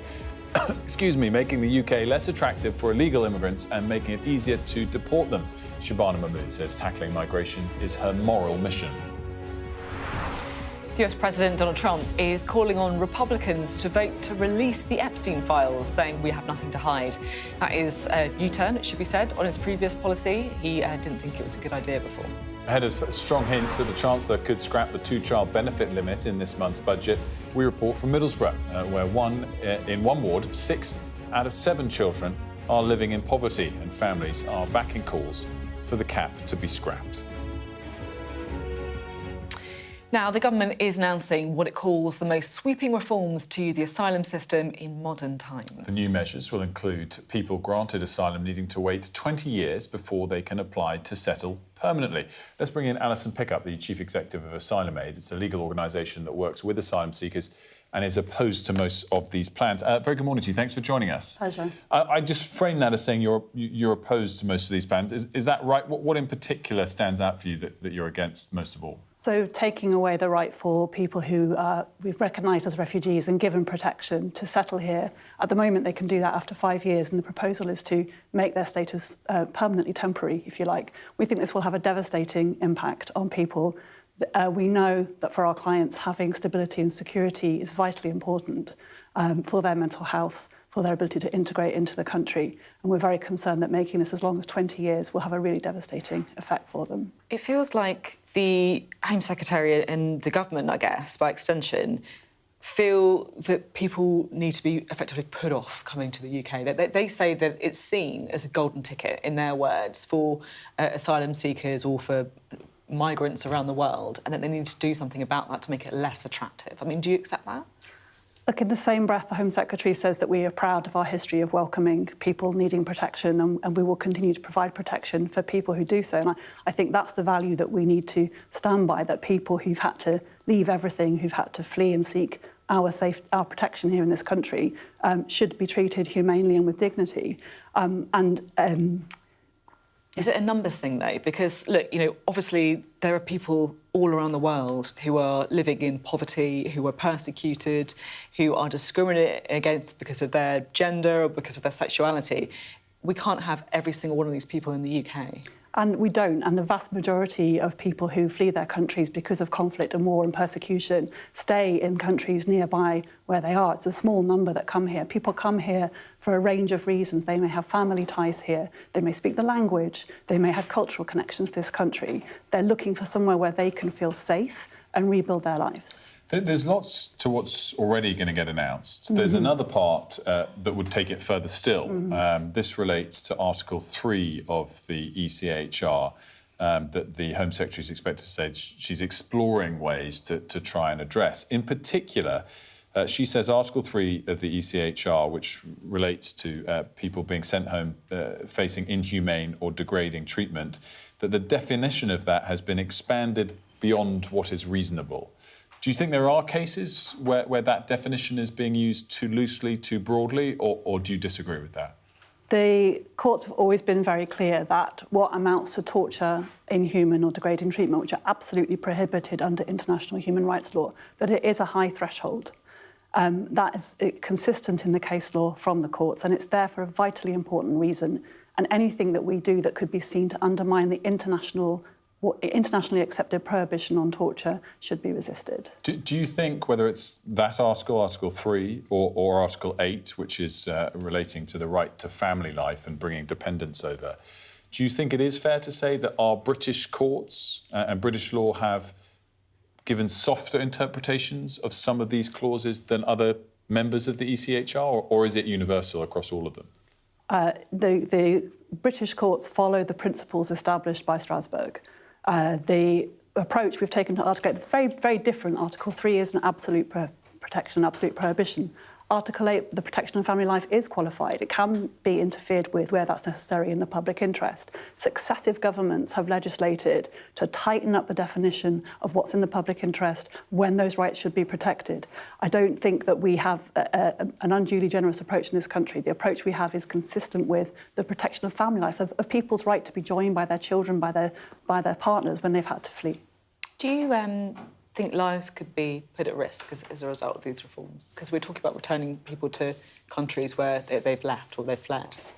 So it's obviously vitally important that people who are recognised as refugees are not returned unless it's safe to do so. We currently have a system of active review where the Home Office does look again after 5 years at whether it's still safe, but it shifts the burden onto the Home Office to establish that it's now safe in a country once they've accepted it's not. Obviously, we've yet to see the detail of what is being proposed in terms of this temporary protection, but it's essential that it has fair processes for establishing safety. Where I am concerned about risks is that by putting people into a situation where they have to constantly reapply for their permission to stay, we risk more people falling into the gaps and becoming undocumented, and then they risk falling into the hands of traffickers and becoming exploited again. Really interesting. Thank you for being on the programme today. Thank you. Alison Pickup, the Chief Executive of Asylum Aid. Now, most people are feeling the pinch with the cost of living right now, and that's reflected in how many of us consider ourselves to be rich or not. Overall, 94% of Britons don't think that they're rich. That's according to a Times Money Wealth survey. So what's surprising is that when you ask those people who most people would think are extremely wealthy, people earning £125,000 or more, even the majority of them don't think they're rich as well. And of course, when you consider that the average UK salary is just over £37,000, these are people who are earning 3 times that. It's 76%. It's not just a small majority. You know, that's kind of striking, I think. Excuse me, we're going to be returning to this issue throughout the week ahead of the budget next week, and later on the programme we'll be talking to Helena Kenny, the Money, News and Investigations editor at The Times. It is really interesting. I think that a lot of this also comes back to where or where not the government consider people to be a working person, which sort of sits in the middle of this, and there's some talk that the cut-off on that is sort of £45,000, and this is again raises the issue, even though income tax hikes might be off the table again, as to who you're hiking taxes on or not, and who can sort of carry that burden. Exactly, and that's why this is important. You know, who the government defines as kind of a working person, if you like, because these are the guys who, if you earn more than that, then you're going to be paying more tax, basically, in the budget. That's effectively what's going on here, right? Yeah, exactly. We're going to talk more about it, as we said, later on in the programme, and we've got a lot more still to come as well. We're going to be talking to the National Chair of the Police Federation of England and Wales about introducing psychological tests for new recruits. Don't go anywhere.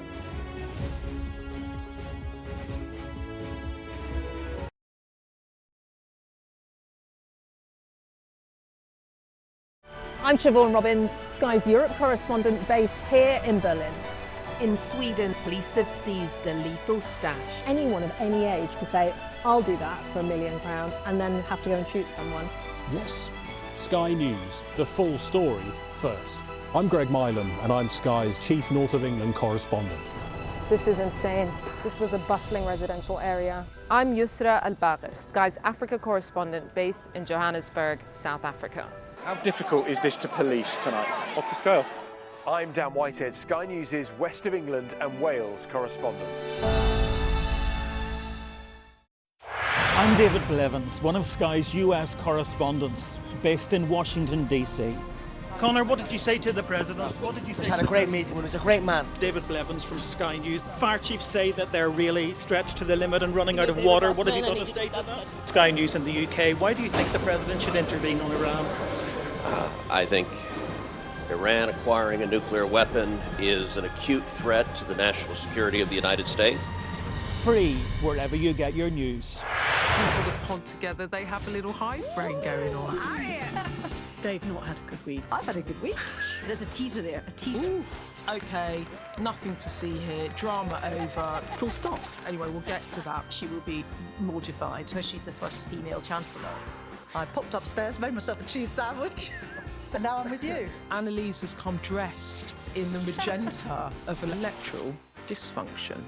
Available wherever you get your podcasts. Liberation Day. By popular demand, Wow. here we are. Donald Trump. It is quite the story. Wherever it goes, on Trump 100, we go with it. Tell us who you're looking for. Unbelievable we've come to this. Are you overstating the reach and significance of this deal? Not like you said it. From the UK. Why don't you go back to your country where you have a major migrant problem? It was 10 feet from him, and all of a sudden the shots rang out. People impacted. I'll tell you on another day on the podcast what that was all about. Join us wherever you get your podcast. I'm Katie Spencer and I'm Sky News' arts and entertainment correspondent. Maverick here on the red carpet. I'm so excited, Tom Cruise. Katie Spencer, Sky News in London. What might happen if Russia attacked the UK? This is clearly an enormous show of force. It is definitely out of the ordinary. We ran a war game with former ministers back in the hot seat. Ben Wallace. Amber Rudd. Jack Straw. It's the kind of war game that's genuinely tested inside government. The Russians are signalling that there may be an attack. Russia knows our weaknesses, but do you? I'm Deborah Haynes. From Sky News and Tortoise, this is The War Game. Listen wherever you get your podcasts. As you can see, Jackie is back. I'm delighted to say there was some seriously exciting... Sport being a real theatre last night. Yeah. Late yesterday. I think the whole weekend, actually. The whole weekend. Yeah, it was. It really was. So we're kicking off again with this epic story. Comeback story. We should start with England, but let's not. No. Let's not. Let's start with Ireland, because I just think it's a brilliant story against Hungary last night. They were losing that match. They were 2-1 down. They came back. Troy Parrott. Do you know who he is? I think a lot of people going, Troy Parrott used to play for Spurs, plays for AZ Alkmaar, scored 2 goals, got them back in it, and then the 96th minute got the winner. I mean, that is the best kind of goal, isn't it? And they were going out, and now they've qualified for the playoffs. Exactly right. Not made a World Cup since 2002. He scored 2 goals this week as well against Portugal to get that win. And it's incredible. So their manager's Icelandic. You remember when Iceland beat England famously? He's that manager. So Helmer Hallgrímsson said at the start, I think, we're not going to qualify because we've just had 2 losses. It's going to be a mountain to climb. And here they are. He cried. 2002 was Japan, South Korea, I think. Robbie Keane days. Robbie Keane days, Damien but I Duff cannot days. remember where that was. Richard Dunn at centre back. OK, you're just showing off now with your amazing memory. Just enough I think I watched already. every minute of that World Cup. I think it was when El Hadji Diouf scored for Senegal in the first game against France. Someone check that, and if that is right, we might lose viewers, but I'll pat myself on the back. Yeah, anyway, so he cried. It was great. Massive pylon, just a perfect football story, in my opinion. England, though. Well, I was going to say, before the England stuff, where are Scotland and Wales in this qualifier? So, Scotland played Denmark on Tuesday. That's their last qualifier. If they beat Denmark, they qualify top of their group and they don't have to go into the playoffs, but they're currently second, so they're kind of in a good place. Wales have got to beat North Macedonia this week to guarantee second spot. They're on the same number of points. Scotland, Wales are third, but they've already made the playoffs because they did really well in the Nations League.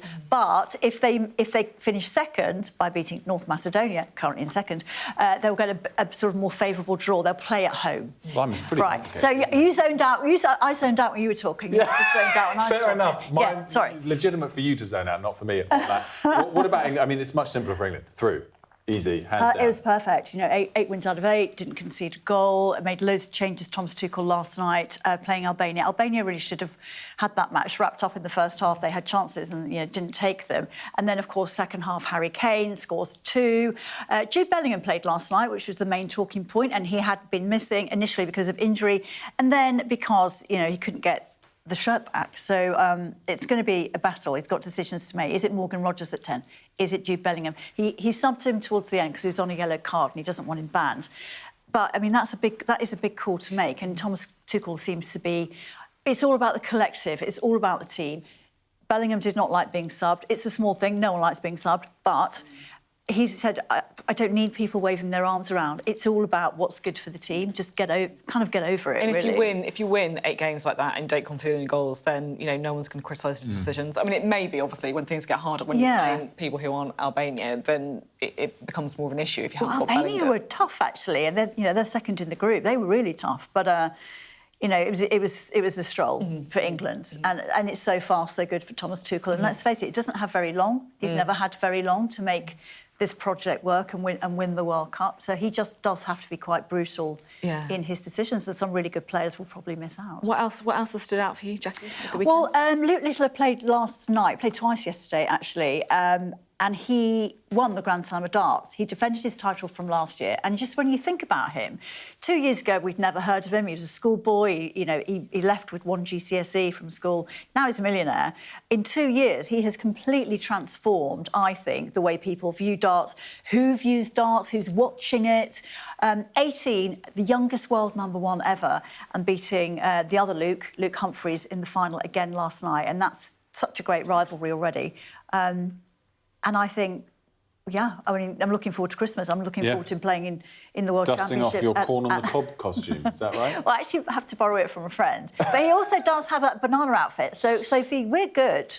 I don't know why I've committed to being a burger. I think you should go as a knight, you know, like full chain mail. That would be cool for you. Either way, I think we should do it. We've got time for quickly... should we do boxing quickly? Yeah, we should. I know it's a couple of days ago, but, you know, Ben Eubank, a family feud going back 35 years to their fathers, and they're fighting for the second time at Tottenham at the weekend. And instead of Eubank winning, which he won the last one, you've got Conor Benn winning this one. Absolutely walking it. It was a country mile of a win. He won every single round. Eubank, who'd had to really boil down to 160 pounds, which is not his normal weight, had nothing. He had no gas in the tank, and it was like someone had taken his batteries out. He just didn't have anything. Conor Benn boxed so well. He's now, you know, a really big star because of these 2 fights, you know, really big box office. And he was teasing his dad afterwards, saying, Nigel, I've got one over you, because he got the win. And his father, Nigel, never managed to beat Chris Eubank Sr. back in his day. He never got the win, but his son did. And it was quite joyful, actually, watching all of their celebrations. It was kind of vindication. He's had a tough few years, failing a drugs test, clearing his name, all of those things, and then being back in the ring and doing that the way he did it on Saturday night was, I think there was a lot of joy in his camp. Do you know what? All of that was epic with a lot of drama, but I'm glad the Premier League's back next week. Yeah, me too. I can't bear the international break. Sorry. I mean, sorry for England fans. With the, it's great when the actual tournaments come around. Yeah. But well, before that, the Ashes starts on Friday. That's a good point. Which is a big thing in your house, not for you, Sophie. 100%. It is. I'm excited, actually. That's a proper. Well, do you know what one of the bonuses of the breakfast show? Yeah, it is like the Ryder Cup, exactly. We get to watch quite a lot of it because you just have it on in the background as we're prepping at 3:30 a.m. It's true. Jackie, I'm just going to ask you to stay here because our next guest has something that she wants to say to you. I hope that's OK. That's fine. I think it's a nice thing, by the way. I don't think she's going to come and start criticising you over your analysis of the boxing. But we're just going to bring in Tiff Lynch, who is the National Chair of the Police Federation of England and Wales. She's here to talk about psychometric testing for officers, but she's just got a message for Jackie. Good morning, and good morning, Jackie. I just wanted to take this opportunity to say thank you. You saved my life through breast cancer awareness and your social media posts. It was through flicking through Twitter one night that I saw one of your posts and I did a check. And unfortunately, I found a lump and was subsequently diagnosed with breast cancer. Had I have not seen that post, I have no doubt that I wouldn't have checked, and it could have been a lot worse than it was. So I just wanted to take the opportunity to say thank you. Oh, thank you so much, and I'm so glad that you checked. I mean, I was so sorry you got breast cancer, obviously, but I'm glad that you checked because that's probably saved your life. Oh, that's absolutely, quite emotional. Really important. Thank you. Thank you. It's made me feel quite emotional. Oh, Jackie, well done. Thank you. And I bet Tiff's not the only person that saw those posts. So again, credit where it's due. Genuinely, Jackie, your stuff on cancer and it has been inspiring for a lot of people as well as educational. And so, we thank you. Just check. When you remember it, just check. It's a good... Save your life. Good. Now, back to the story that we were going to talk to Tiff Lynch about. Tiff, thank you for that message, by the way, for Jackie. It's such an important thing, and thanks for sharing your story. And we really hope that you're okay now and everything. I am. Thank you. That's great news. You're talking about new tests for officers. Tell us about the idea. Yeah, and the article that came out yesterday in the Telegraph, unfortunately, I would like to say that the headline of the article didn't actually express the main body, and it took over what the Police Federation are saying about recruitment. Police recruitment and policing in general, we are in crisis. Unfortunately, we have a retention issue. And that retention issue is vastly amongst our young in service officers. Our young in service officers from up to 5 years amount to 35% of our workforce. And sadly, last year we lost around 9,000 officers. And out of that 9,000, 72% of those officers were between 1 and 5 years service. And we believe that it's strongly down to the recruitment process. Effectively, we are trying to fix a leaky bucket with the retention issues that we had before, the 20,000 officers that we sadly lost. We had to fill those numbers very, very quickly, and sadly, shortcuts have been made. We believe that psychometric testing will give our new candidates a realistic understanding of the pressures that policing has on our officers, and to ensure that they have the right temperament and the right values before they actually put on the uniform. That all sounds very sensible on the face of it. Is it something that the candidates and indeed those that have recently become police officers support, or are they saying, in fact, that's a bit unfair on us, we shouldn't be tested in this way unless or until it becomes a problem? This isn't something new. This is something that happened many, many years ago. It's something that I had to go through when I first joined the job. And unfortunately, because of the cost cuts and everything and the shortcuts with COVID didn't help, everything went online. So in order to save money, forces took these shortcuts. Now, the process as it stands at the moment is very much online. It's not, there's very minimalistic face-to-face, so that you don't get a feel of the candidates. And the candidates actually don't get a true feeling of what it is going to be like to be a police officer, so that they have the best chance to, at that point, to say, this is going to be a job for me. Once they're in the organisation and once they're in the service, there's additional support that needs to continue throughout their career. And that's not through the testing, but it's about showing and demonstrating from forces what value we put on our officers right at the very start of the process. Can I ask a bit of an uncomfortable question, if I may? Because we have seen these scandals, frankly, involving the police. We've seen some undercover conversations about domestic violence towards women, about immigrants, about the use of force. Is there a cultural problem within the police? There's a lot that we can teach our officers once they're in the service. And this psychometric testing will actually start that process of actually understanding what people are about before they actually join. And so, like I said, we can teach additional values and morals and ethics once they're in the service. And this isn't the panacea of rooting out people that shouldn't and don't deserve to wear the uniform. And yes, culture is a big part of some of the issues within policing. Trust and confidence in policing from the public has declined, and it continues to decline. And if government are true to their word on police reform to build that trust and confidence, they must start at the very beginning of the process. And that's being fair to the candidates and getting the right people into the organisation. OK, thank you very much indeed. Great to have you on the programme. And thanks again for your wishes to Jackie. It was, it was wonderful to hear that. Tiff Lynch there, the National Chair of the Police Federation for England and Wales. Now, on to something, well, potentially contentious. I don't know if this is contentious. Have you got your Christmas lights up yet? No, because it is not December. Oh, is that what the rule is? Well, my personal rule, yeah, but... well, there we go. It is contentious. We haven't put ours up because we haven't got around to it. But I'm all for as much festive cheer as possible, as early as possible, personally. I mean, maybe not before November. This is Sky Central, so these are the Christmas trees. They've already gone up in the Sky newsroom that Wilfred will be very pleased to see. Particularly in Sky Central, actually, which is the big building out in Oslo. They go big on it. This is Paris. Last night, the lights were switched on along the Champs-Élysées by the French actress Léa Seydoux. That looks very lovely, Wow, doesn't look it? at that. I'm about to say it looks like fireworks, but that's pretty impressive. They do look great, don't they? And in London, they've been up since the start of November. So that really does look great. I think start of November's all right, isn't it?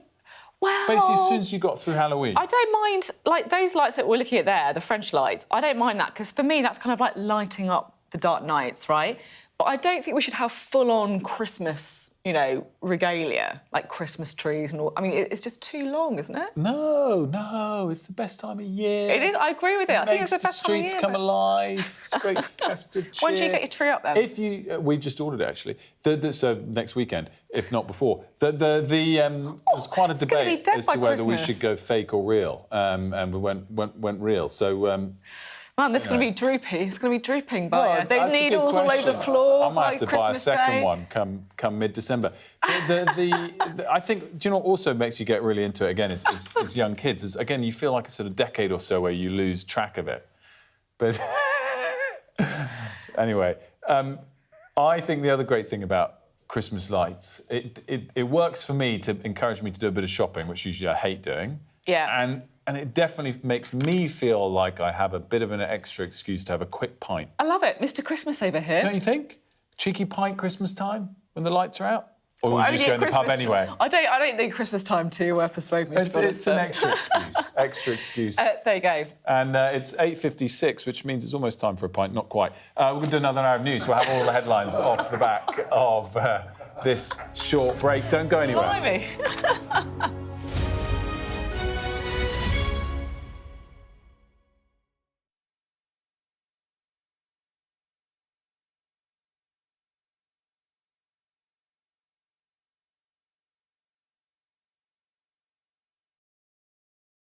We are under Israeli military restrictions in terms of some of the things that we can film, but it's important to be in there. What a slow drive for the president as he approaches his golf club. Free wherever you get your news. I'm Mark Stone and I'm Sky's correspondent based here in Washington, D.C.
Good morning, it's 9 o'clock. Welcome to Mornings with Origin Frost. We're Sophie and Will. We've got some breaking news for you this morning as well. Let's get straight to it. Before we do, the Home Secretary says she's on a moral mission to tackle illegal migration as she sets out sweeping changes to the asylum system. Donald Trump says he's got nothing to hide and Republicans should vote to release the Epstein files because it's time to move on. Meanwhile, Donald Trump's former Vice President, Mike Pence, wades in on his former boss's dispute with the BBC. I never assume President Trump is engaging in bluster, but my hope is that they'll be able to resolve the issues going forward. Also today, we'll be discussing a new study that finds 1 in 5 younger couples are taking out prenup agreements. And a new survey finds the majority of Brits don't think they're rich. We'll be joined by the Times' Money News and Investigations editor.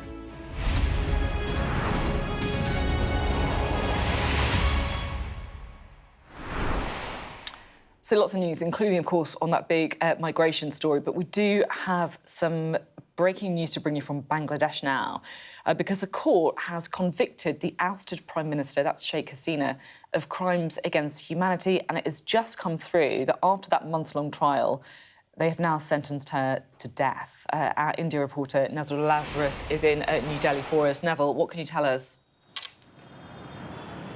Well, just moments ago, the court, this International Crimes Tribunal of the country, convicted her of crimes against humanity and sentenced her to death. Now, these are charges for murder, torture, disappearance of many people, also directing the security forces to use lethal weapons with maximum harm on the students who were protesting against the government last year in July, and also the use of choppers and drones to drop bombs and hunt the protesters. Now, these are very serious charges over the last 3 to 4 months that this tribunal has been going through. There's also been her Home Minister has also been charged of crimes against humanity. The quantum of punishment we still to know, but this is all which happened in July last year. Students had come out in protest against corruption, against torture, against violence against them and political opponents. The government came down very severely, cracked down with utmost severity on these students. But by the end of July, we did see the tide turning. Her government fell. She has been ruling Bangladesh for over 20 years. She fled the country on the 5th of August, coming here to India, and is now staying at a safe house since then. She has called this trial a sham done by her political opponent. She's called it a kangaroo court and a preordained guilty verdict that she said would be coming out. But these are very severe charges. She says she will not go back to the country to face trial or to face these sentences, though the government there has put a lot of things in place. They are planning to get the assets of all the people who are charged to be sold and the proceeds given to the victims. But nevertheless, these are some very severe charges, and she has been given the death sentence for all the crimes that has been charged on her. Neville, great stuff as always. Thanks so much for that. Rob Powell's joined us. He's going to talk about the migration story in just a moment. But first, just want to quickly get your take on this, Rob, because there's one person here who will be watching closely how these types of cases are carried out and what the punishments are in Tulip Siddiq. Just update our viewers where we are with that. Yeah, so Tulip Siddiq, former minister, Labour MP for Highgate in North London. Her aunt is Sheikh Hasina. Her aunt is the person that has been subject to those legal proceedings and has now got that death sentence on her head. You'll remember that Tulip Siddiq resigned from government, I think it was earlier this year, back in January, I believe, because there were corruption investigations coming out from Bangladesh, from the Anti-Corruption Commission, that involved her, and a court case involving Tulip Siddiq, or where Tulip Siddiq was named in it anyway, in Bangladesh, got underway in August. I believe those legal proceedings are still ongoing, but they have gone quiet fairly recently. I mean, she resigned because there was this flurry of stories about land in Bangladesh, about property in Bangladesh, allegations that she had a role sort of influencing her aunt. She was close to her aunt years and years ago. There were photos of them visiting the Kremlin together.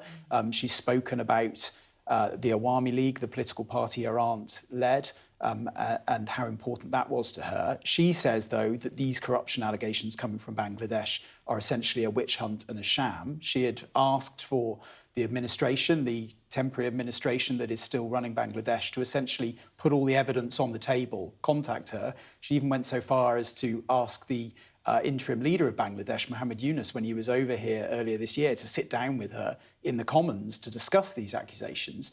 And she said none of that has been forthcoming, that they haven't contacted her lawyers despite repeated letters as well. So she says this is an attempt to essentially bring in someone who is a political enemy of the administration here. Because of her connections to Sheikh Hasina, they are trying to go after her as well. But it is, I mean, quite extraordinary given the sentence that has been handed down.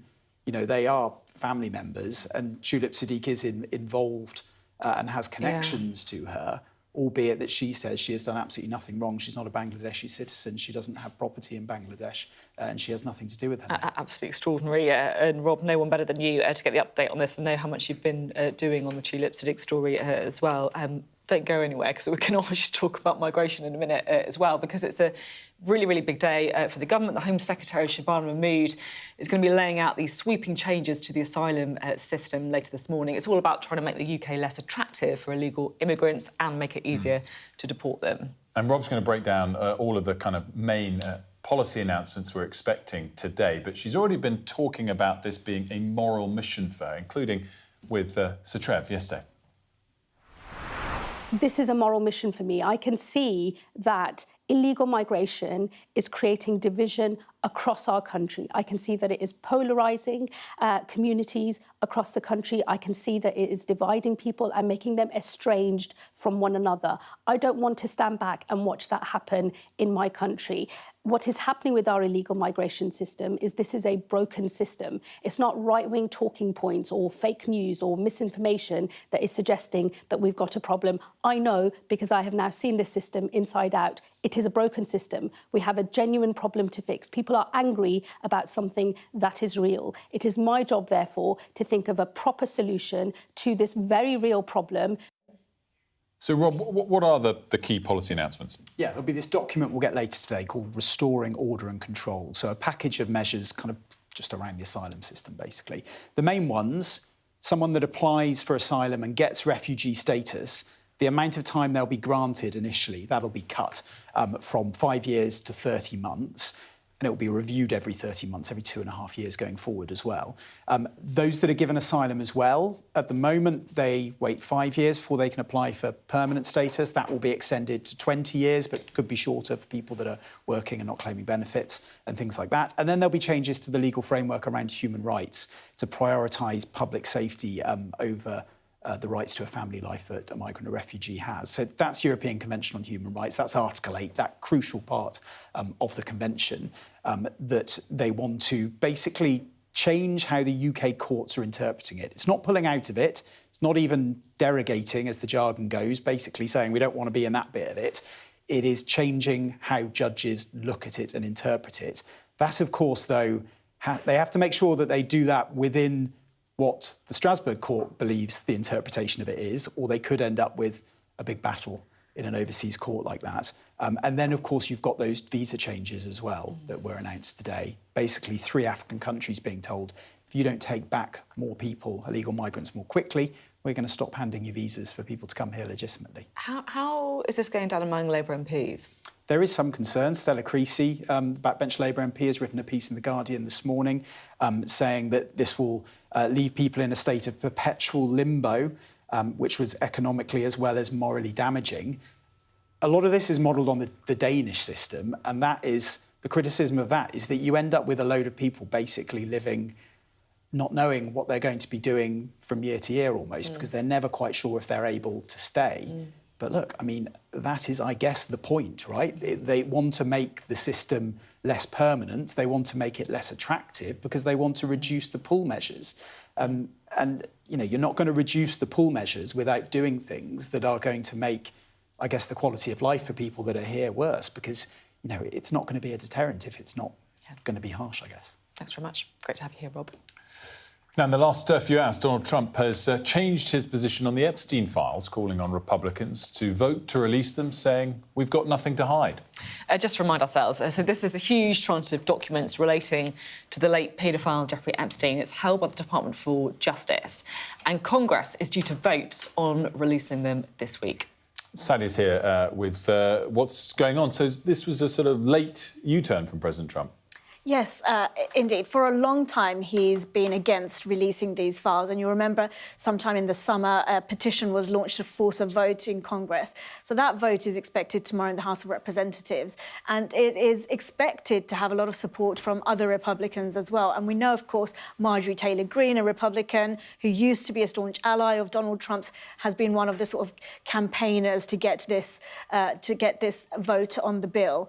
She's also gotten into a bit of a row with the president over the weekend. On Saturday, she said she had been under some threats after a barrage of attacks from him in which he called her a traitor, he called her a lunatic. And then on Sunday, she woke up and she posted again. And this time she said, you know, forgiveness is at the heart of her Christianity, and she wants to move forward and move on from all of this with the president. He's also responded to all of this on Truth Social.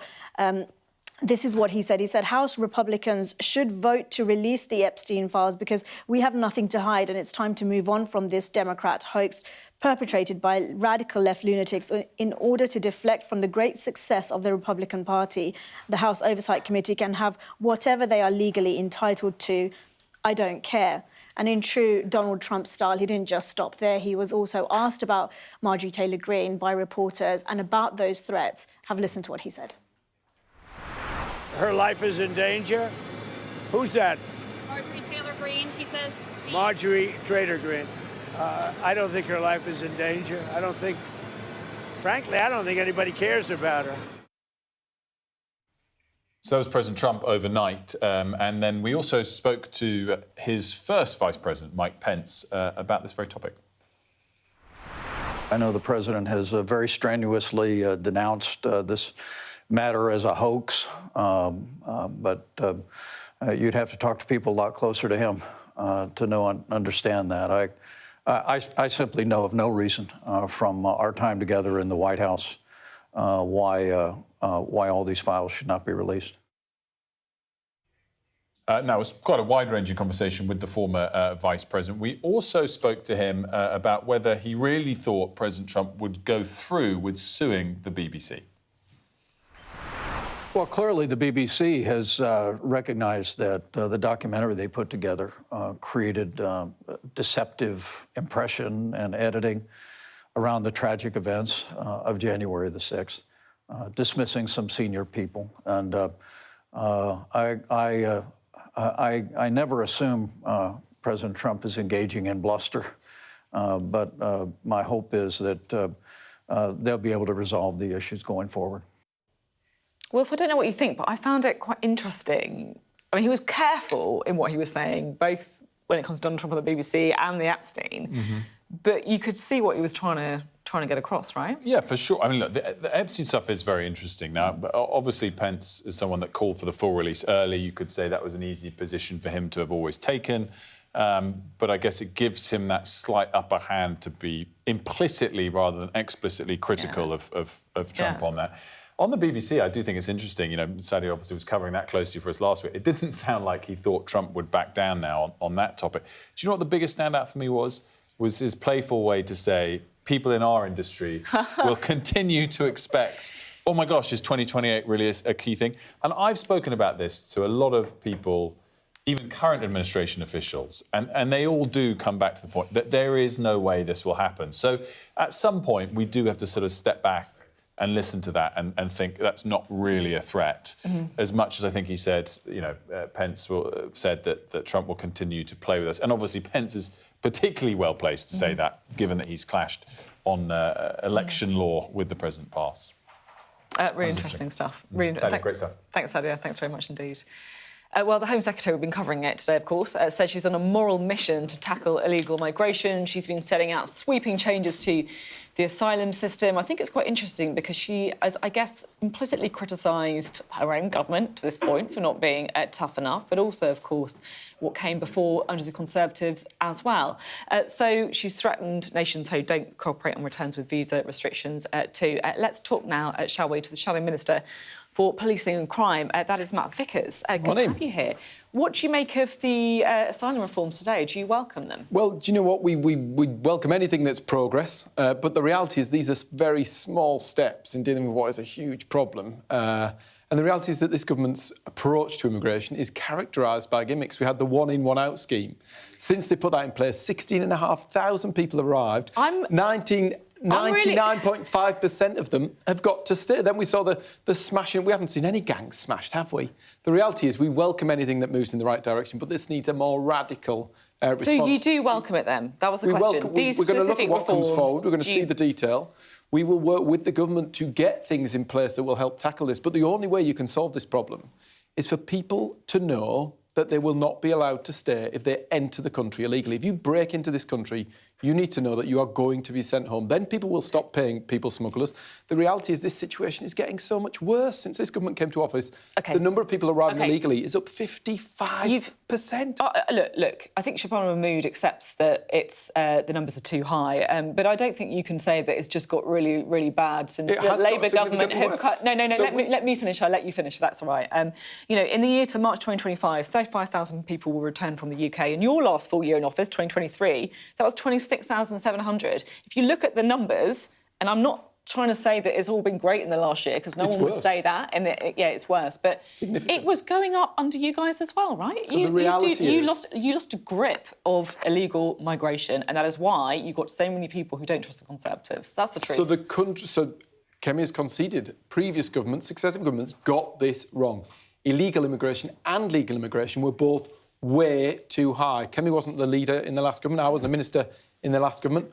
We've gone away. We've looked at what needs to be solved with this because this is a bigger crisis than ever it was. The number arriving in the country has gone up, not just a little bit, it's gone up 55%.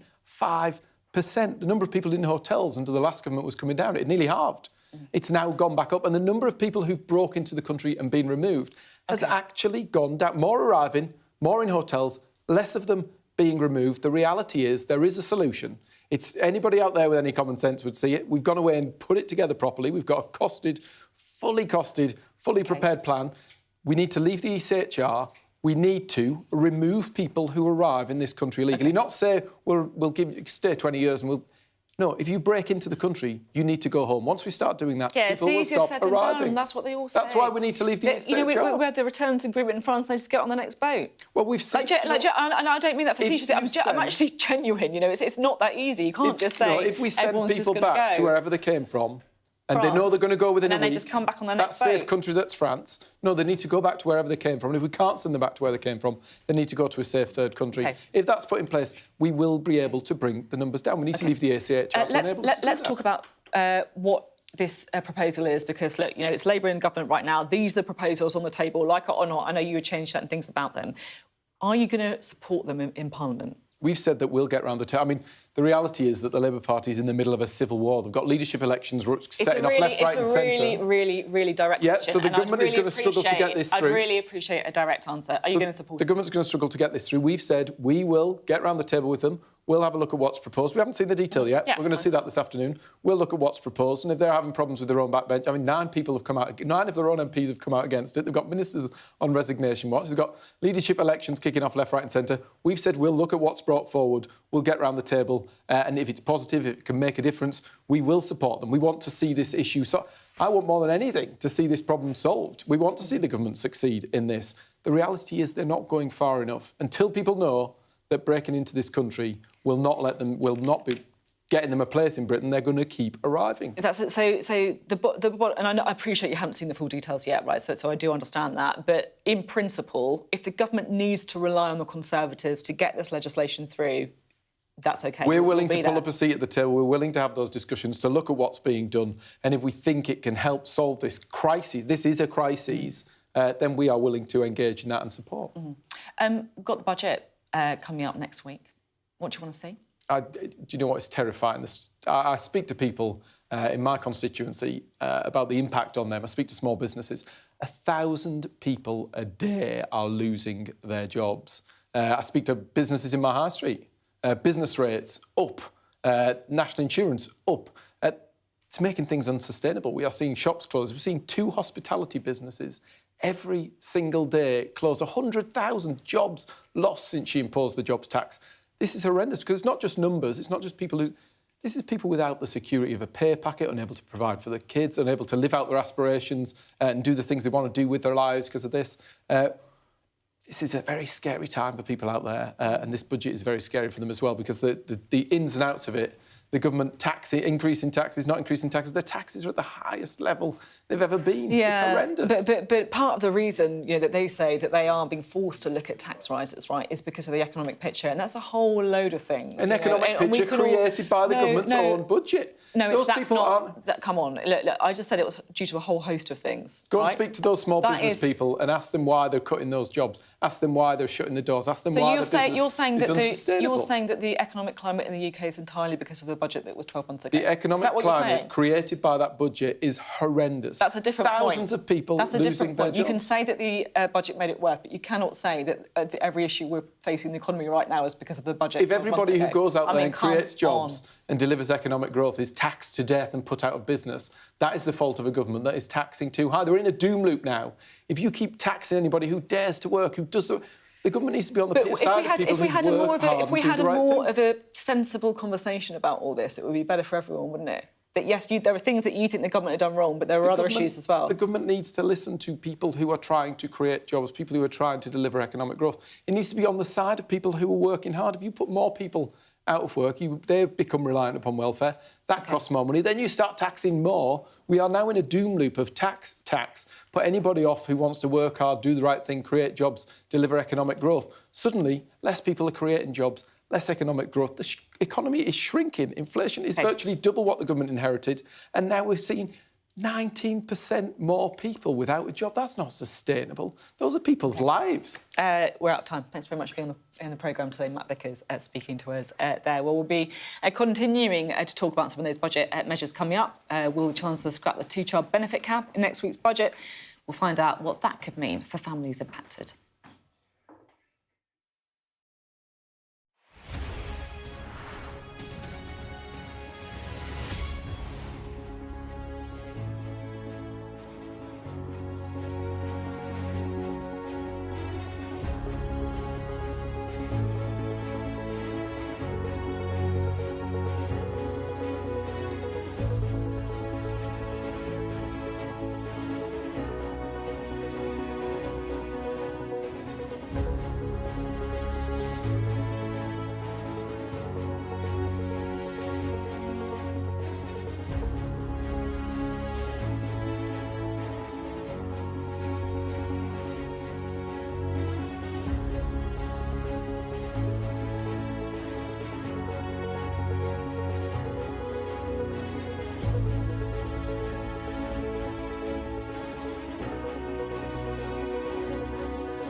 There's always more to the news than a headline. We want to discover, to delve a little deeper, to find out what's really going on. Explanation, analysis, the people at the heart of every story. I'm Neil Patterson, and this is the Sky News Daily Podcast. So, by the end, we'll hopefully all understand what's going on in the world just that little better. Available wherever you get your podcasts. I'm Stephen Murphy, and I'm Sky's Ireland correspondent based here in Dublin. The waters of Ireland and Britain should be home to great white sharks. If there are great white sharks in this area, there's no reason they wouldn't come here to feed. It's basically a buffet on a beach. This could be not only a record-breaking storm, but potentially the most dangerous storm ever to hit Ireland.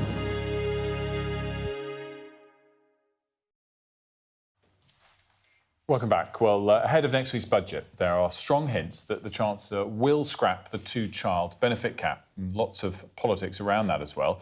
Don't forget the Prime Minister suspended 7 of his MPs last year for voting against it. But of course, this is about real people. It affects an awful lot of families and children as well. Sky's Greg Milam has been to Middlesbrough, where in one ward, 6 out of 7 children are living in poverty, to try and see what impact the cap's having and how families are coping. This is Ivy, and she's almost 3 months old now. Baby Ivy was unplanned, and Gemma and Lee's 3rd child. The two-child benefit cap then means they get no universal credit for her. You don't seem to have enough money some months to cover the basics that you need. It'd be nice to have like a constant full fridge of everything that my kids want, full cupboards. That's not nice when the kids are just wanting to like help themselves to get what they want, and then we've got to say like, you know, try and calm down on what you're eating because we haven't got the money to go and get like shopping in until we get paid. That's quite hard. It's meant taking some drastic steps. We had to pay half of the rent 1 month, didn't we, just to make sure that we had the money to cover it. How stressful is that when you're It's having to make stressful those? because if you get into arrears with your rent, they're on your case, threatening you with court, losing your house. So there is the worry of that, because obviously you want to keep the roof over your head, don't you? Maybe if families do have more than 2 children, give them that little bit of extra help, because it would make a difference. A short drive from their house is Newport in Middlesbrough. Out of every 7 children who live here, 6 are classified as living in poverty. Across the whole of Middlesbrough, more than half of all children are growing up in poverty. Eggs, buttermilk and flour to make the cake. Who can help me with the first one? A child who hasn't been able to sleep properly can't concentrate, they're tired. We know that the brain doesn't work in the same way. A child who is hungry can't access the whole of life. They see all of that at Dormanstown Primary Academy. When you face hardship, it affects not just your physiology, but your emotional sense. It affects your brain development. It affects your sense of worth. The farm shop the school runs for families is one part of an approach, working with charities and businesses to try and increase opportunities for the children here now and in the future. If you had a superpower, what would it be? Teleport. The school's Year 6 pupils know how important that shop is to this community and the sort of worries children like them are facing. I think that's very important because it ensures all of the people in our community have options if they're struggling. Some people who don't have a lot of money, they can come and get easy meals like carrots and stuff to eat instead of going all the way to big shops.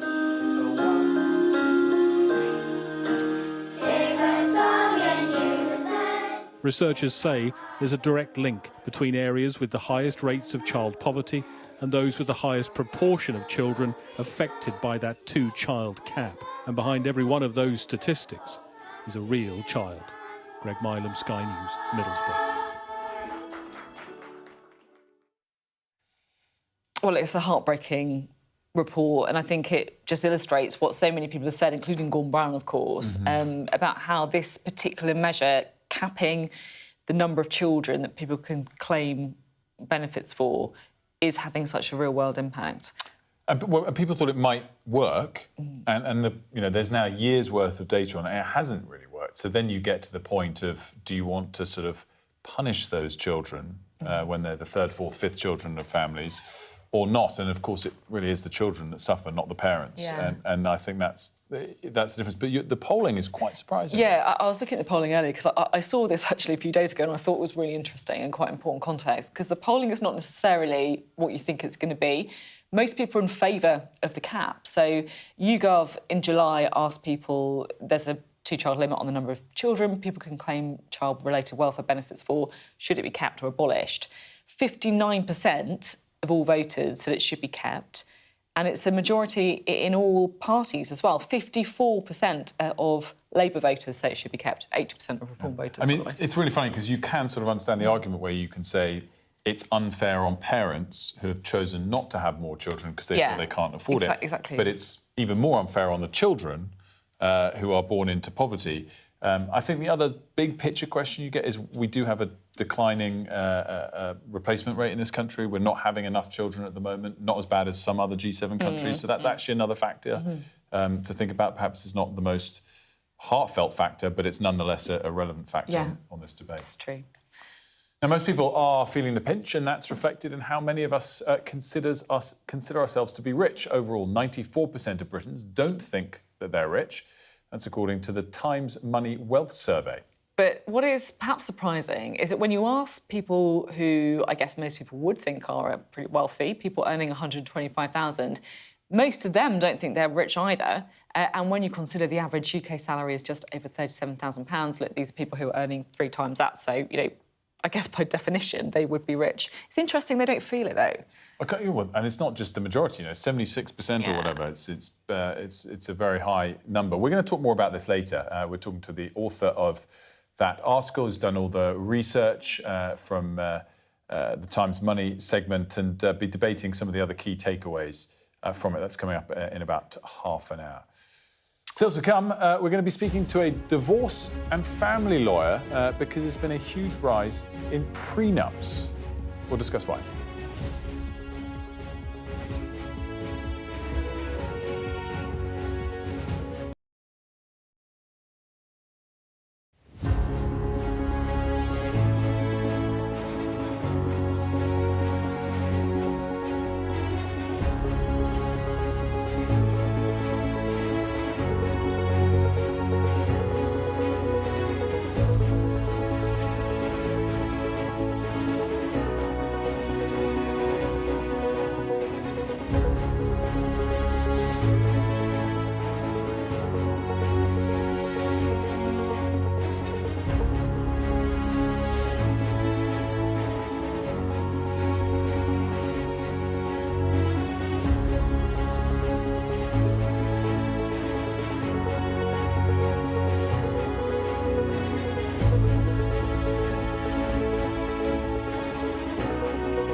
Welcome back to Mornings with Rich and Frost. Your headlines, no, not your headlines. We're straight into the story. There we go. Let's go.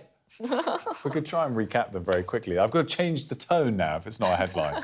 Anyway, if you're married or engaged or a prenuptial agreement might be something you've discussed with your partner. Now, a new study shows that 20% of younger couples are taking... Wow, 20%! I thought it was on the rise. Hence the story, but I didn't know it was Yeah, it's that a much. lot. It's a lot. So if you're wondering what on earth a prenup is, it's basically a type of legal arrangement that you make before you get married. So it sets out how any assets or money would be divided up if you end up divorcing. No one likes to think about that, obviously, just before they get married. 20% of people do, apparently. Yeah, there you go. Well, let's find out why. We have got Jane Keir here, who's a divorce and family lawyer at Kingsley Napley LLP. She advises on prenups, and also Harry Benson, who is a research director at the Marriage Foundation, who joins us from Somerset. Thanks very much for being with us. Jane, good morning. Is it unromantic to talk about prenups? I think that's an old perception now. I think in this day and age, modern consensus is, well, actually, it's a practical thing to do. I think people have much more autonomy over their finances, and therefore they want to know, how can I keep hold of my money that I've earned, that I'm earning? And I think it's much more practical consideration about, if we get married, then I might well want a prenup, because if things don't work out, then I want to make sure that I take out what I put in at least. Harry, what would you say is behind people wanting to consider prenups? I would presume it means that people are fearing divorce more. Are divorce rates rising as well? No, oddly enough, we are living at a time where divorce rates, people who get married are doing better than they've done since the 1970s. Divorce rates are as low as they were in 1970 now. And yet family breakdown is at record levels, driven entirely by the collapse of relationships that haven't involved marriage. And there are all sorts of very good reasons why that might be the case. So I think it's a surprise. You mentioned earlier that you were surprised that it was as high as 20%. We first looked at this about 4 years ago, and we did a survey of 2,000 adults over 30 who had got married at some stage, and we were very surprised to find that it was 20%. We were also quite surprised to find that prenups don't increase your risk of divorce. We thought that talking about divorce before you start the marriage is a risky business, but it turns out that that's not the case. So marriage does work. People are more likely to stay together. It's not the main driver of family breakdown and the child poverty that you've just been talking about. But we need to be re-embracing marriage, but prenups are definitely here to stay. And the fact that 20% of people are signing them is evidence of that. Have those tricky conversations first, I guess, maybe, iron out a few things. Jane, the thing I'm really interested to know about is whether this is driven a bit by the bank of mum and dad, like whether this is actually the grandparents saying, you know what, if I'm giving you this money to buy a house, I don't want it all going to the other side of the family. I think you've hit the nail on the head, and I get calls from grandfathers sometimes saying, tell me about prenups, and then could you phone my child and tell them they're having a prenup, which I say, no, actually, that's beyond the limits of what I do. You need to do that. But it's very much people want to help their children. So, for example, get on the property ladder. And I think that allied with the perception that if you divorce, is it a 50-50 split? So do they walk away with 50%? And I think, well, let's get a prenup and just make sure that what we put in as the family, you can take out. Is it true? Do you go away with 50-50, or is it not? That's a starting point. So if you've been married a long time, you've put everything in together, there's enough money to have a 50-50 division, that's probably where you're going to be. But it gets much more complicated where you have children, where perhaps there isn't enough money to make 50-50 fair. So it's complicated. Harry, more broadly, what are the latest statistics on? Am I right in saying that the amount of marriages is not as high as it used to be? Is it a declining trend or not? Yeah, marriage rates generally have fallen sharply and consistently since the early 1970s, which was about the peak time for marriage. People are marrying later. But there is this tragic knock-on effect in that people are rejecting formal commitment at their peril. And there's lots of psychology that says that if the act of marriage itself actually makes it more likely that you're going to want to stay together. There's things like if you commit to anything, if you start any kind of business, any kind of plan for the future, you need to start with a decision and a plan. You need to signal, you need to get the support of others. These are the things that are automatically baked into the act of marriage. So it shouldn't be surprising to find that married people, regardless of income, education, age, background, are more likely to stay together. And so we do have now people who are marrying now are actually have the lowest divorce rates since the 1970s. But we have this record level of family breakdown, and we need to be talking about that more. If you go into a typical classroom of GCSE age students now, you'll find that nearly half of them are not living with both natural parents. And I think that's shocking. There should be some level of family breakdown, but not that high. And this is a solvable problem, and it links to things, as I mentioned in your previous piece on child poverty, family breakdowns. One of the biggest drivers of of child poverty. If you split up, it's just a whole lot more difficult. You've got fewer resources. So we should be supporting something that actually gives people their best chance of reliable love, and marriage does that. And prenups definitely don't get in the way. That's the evidence of our surveys. It's really interesting. Harry, Jane, thank you both very much for joining us. Good to see you. Thank you. Thank you so much. Coming up after this break, we'll be speaking to Helena Kelly from The Times on that survey we mentioned that shows most Brits don't think that they're rich.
We are under Israeli military restrictions in terms of some of the things that we can film, but it's important to be in there.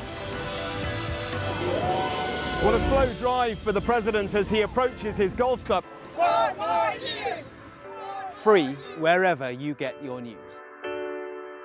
I'm Mark Stone and I'm Sky's correspondent based here in Washington, D.C.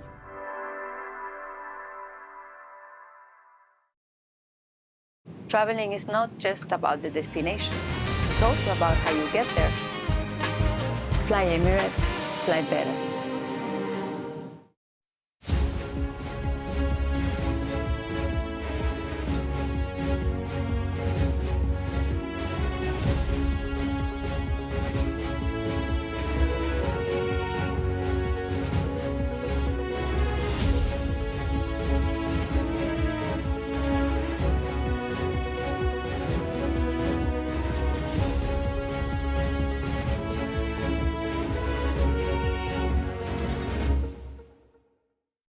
Fly Emirates, fly better. Thank you. Well, welcome back. Jackie's back. I'm delighted to say, as you can see, to discuss. We're going to start with the same story again because it's so good. It's don't quiz me about Japan 2002. By the way, I checked. Most of that was accurate. I actually got a bit of it wrong. I can't remember it. Anyway. 3 children under 4. But why are we talking about 2002? Because it was the last time Ireland were at the World Cup, which is relevant because... Because they beat Hungary last night 3-2, and I love drama like this in football. You know, they must be the best goals when they are in the last minute and it's a winning goal, right? So Troy Parrott got 3 goals last night, hat-trick. Ireland were trailing to Hungary, who would have gone through at their expense to the playoffs. And in the very last moment, he got the winning goal. It was a massive pile-on, as you can imagine, from all his teammates. Couldn't quite believe it. I think the whole of Ireland was jumping off their sofas. And it means that they go into the pot on Thursday for the draw. So you know, their dream of going to the World Cup, which looked pretty much dead and buried at the start, is still very much alive. And they're such good fans, you kind of want them there. Yeah. And just talking of Ireland, well, this is not related in any way, shape or form, but Norway have qualified for the first time since '98, not going into detail, but 2 words, Erling Haaland. Oh, yeah, of course. Well, what a surprise. Martin Odegaard. Erling Haaland. Well, he's the captain, though, isn't he? Anyway. I feel like I'm having to get in the middle of these two. I don't know if you kind of picked up... It's kind of like we're talking about the... Stephen Murphy, our Ireland correspondent, emailed us this morning because he's... Is he delighted? Is he hungover? He says the entire country is still buzzing. I mean, it's been that epic a moment yesterday. It was epic. He's not on air today, so maybe he is hungover. Sorry, Stephen, I have no idea, but maybe he's not. And he's working very hard. He's just excited. As you know, I mean, that was just very fun. He got 2 goals last week. Last week? Yes, last week against Portugal. So 5 goals in 2 matches from Troy Parrott. Spurs are probably going, why did we sell him? Anyway, England also had a less kind of dramatic game last night, but they didn't really need any drama because they were through already. But they won in Albania. It was Harry Kane, 2 goals, second half. It wasn't as kind of joined up as it has been recently, and there were lots of 7 changes to that side by Thomas Tuchel. Jude Bellingham started that match, which he hasn't been doing. Morgan Rogers kind of has that number 10 shirt. He started last night and was subbed and wasn't very happy about it, but he was on a yellow. And then he shook Tuchel's hands. And Tuchel, at the end, his message was, well, look, you know, I've got to do what's for the good of the team. It's all about the collective. It's not about anybody's ego or moods or anything like that. I'm just going to pick the team that I think works the best together. And if that means sacrificing big names, then so be it. But, I mean, it'd be very hard to sacrifice Jude Bellingham, I would think. Very quickly in that picture, though, one person whose move away from the Premier League has worked out for him, Marcus Rashford. Yeah, he had an assist last night as well and, you know, looked quite lively. Yeah. It has worked out, that low move to Barcelona, you're right. Just quick, because we haven't got that much time left, hit the darts as well for us. Luke Littler, world #1 this morning. He won last night defending his title at the Grand Slam of Darts and just, you know, less than 2 years after turning pro as a schoolboy and just kind of bursting onto the scene and, you know, no one had heard of him. Then suddenly we were all talking about Luke Littler. It's just amazing what he's done. You know, the fact that people tune in to watch darts to see him. It's incredible what he's done for that sport. And this is him, like, dancing on the stage afterwards and just really kind of milking the crowd. And he's really changed, you know. He's really come out of his shell. He's gone from this really shy sort of computer game-playing guy to... who's someone who really enjoys the limelight. And he did say afterwards, I am the best. Yeah, it's amazing to see it. And also you do see people who, like, you know, hit that kind of achievement so young, fading away and not being able to cope with fame. Or goes a bit wrong. And he's just continually And just super briefly, Amazing. Rory McIlroy winning an Order of Merit for the 7th time, which is now called the Road to Dubai. Another one who started so young and the success didn't go to his head. Yeah. Thanks, Jackie. Now, the Defence and Foreign Secretaries are visiting Naples today as Britain's aircraft carrier, the HMS Prince of Wales, is placed under the command of NATO in a European first. Our Security and Defence Editor, Deborah Haynes, is in Naples and joins us. A very good morning to you, Deb. Oh, wicked backdrop, as ever. What is the European first of this aspect of it? I didn't know which accolade that was attached to. Well, I mean, I'm on, this is the European first that I'm standing on. So it's HMS Prince of Wales, one of the UK's 2 aircraft carriers. And you can see behind me, I think, these F-35 jets. They've got 24 on board, and we've been told that's the biggest number of these F-35 jets on a carrier anywhere. I mean, it's obviously the Americans also have these jets. And the Defence Secretary has been on here with the Foreign Secretary, as you say, because this ship, he says, is now fully operational. It can go under NATO command to fight a war within 10 days, and also under UK command, it's ready to activate within 5 days. He said that these jets, they've managed to conduct on Friday 36 sorties, which is like flying off, doing some kind of mission and coming back. And that's the highest number of sorties off a British carrier since the Falklands War. And he says that this carrier is sending a message to Russia and to any other adversary that the UK and its NATO allies are very serious about hard power. And the ship itself, it's worth talking about. I mean, we're off the coast of Italy. He said we're in Naples.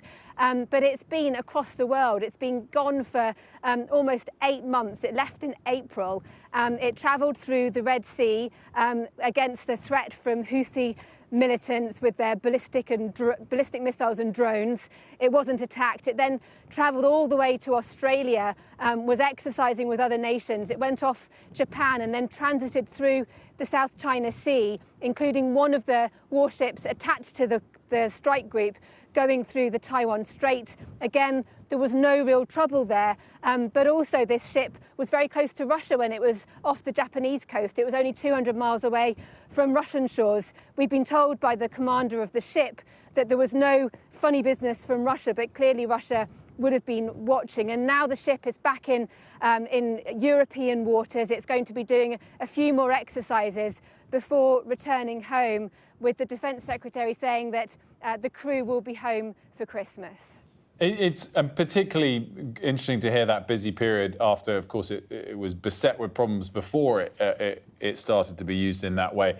I'm really looking forward to the coverage throughout the rest of the day, Deb, but particularly those F-35s, because I know that programme has been beset with problems as well, but clearly there's a handful of them that are up and running there behind you. We have to leave it there, but thank you very much, Deborah Haynes. Epic backdrop, that. Yeah, amazing. We've seen her in a tank, except it wasn't called a tank, was it? I got told off for calling it a tank. Yeah, armoured vehicle. Some kind of armed vehicle. Maybe she should get in an F-35. The challenge. Pretty love badass. Now, so many of us, all of us really, are feeling the cost of living pressures, and it is also starting to reflect how we feel about our finances, and in particular how rich we feel. Now, this is such an interesting piece of research that's been done at the time. So we can speak to Helena Kelly now, who's the Money News and Investigations editor. Boiling it down, rich people don't feel rich is basically the headline. Yep, so 9 in 10 Britons, we polled over 4,000 people, over 9 in 10 said they didn't feel rich. But what was most interesting was it's those top-rate taxpayers, so those on 125k or more, 3/4 of those said they didn't feel rich. And do we get into the details of why that is? I mean, is that just someone's opinion, or is there sort of legitimate explanation behind it because the cost of living's risen or anything like that? I think so. I spoke to a few case studies for the piece, and I guess there was several different aspects happening. So I think one thing is obviously the cost of living. So no matter how much you earn, you've still seen your energy bills go up, your supermarket prices, your mortgage rates, everything else. Another part of it is a lot of people feel that they're very heavily taxed at those sort of thresholds, especially because the tax thresholds have been frozen since 2021, so they haven't risen in line with inflation. So people feel like they're being battered at both ends. And also just generally, I think it's like a British nervousness of sort of, we're very modest, don't want to call ourselves rich. Yeah. And I think people tend to think of rich as something that it's like you're never going to run out of money. It's just so much generational wealth rather than income alone. Yeah, it's really interesting. And also, I should say at this point that, if you're like an average, someone on an average salary, which is an awful lot less than that, of course, then you might feel like, oh my goodness, I'm going to have the world's tiniest violin for these people earning over 100k. But I guess it matters with the budget coming up as well, because these are exactly the kind of people that are going to be targeted by the Chancellor, right? Yeah, and you're right. I think a lot of people won't have much sympathy for somebody earning 125k who doesn't feel very rich. But I guess the point is that we're trying to make is that if those people don't feel rich, then how do the lower earners feel like, what are we sort of striving for? And we also know there was reports earlier this year that so those high earners, those young high earners on six figures, are called Henrys, sort of high earners, not rich yet. And we heard reports earlier this year that those were the kind of people that Keir Starmer was trying to target as voters. So I think this is kind of concerning reading for him if they don't feel rich under Labour's Britain. The thing that I have to say, come back to your point about the way that I think Britons are sort of trained to respond to this almost regardless, is this statistic, I think I'm right in saying, 83% of those who have more than £1 million in cash savings also don't think they're rich. I mean, that's kind of like... So that's cash. This is cash savings. We're talking about a house. Everyone's going to say no, basically. Yeah, I agree. I guess I did speak to a wealth manager who made the point that, because I agree, I had the exact same reaction, but he was sort of saying that if you have £1 million in cash savings, but let's say you have like elderly parents who might need care soon, and you're the one footing that bill, those could dwindle very, very quickly. In cash savings. I mean, that is quite something. I can just about understand if it's tied up in a property or something. The more interesting thing, I think, where people get legitimately kind of upset about all of this is this definition of working people, which the government comes back to. And if they do, it comes down to this: if they do hike income taxes, which looks less likely all of a sudden, but claim, oh, we haven't breached the manifesto because it's not hitting working people, and there's some threshold for that. I think that's where there's a really legitimate concern of people. Yeah, if they're paying more and they're being told, but you don't count. And also, with childcare costs, mortgages, you can feel quite squeezed, particularly at a certain point in your life as well. We're running out of time, but I think this just shows how interesting this is as a subject. Yeah. It's been great to have you on as well. Thanks very much. Helena, thanks very much. Really striking survey as well, and great queuing off point for lots to discuss. Yeah. That does it for us today on Mornings with Ridge and Frost. Don't go anywhere, because up next, Gareth Barlow's got Sky News today. See you tomorrow.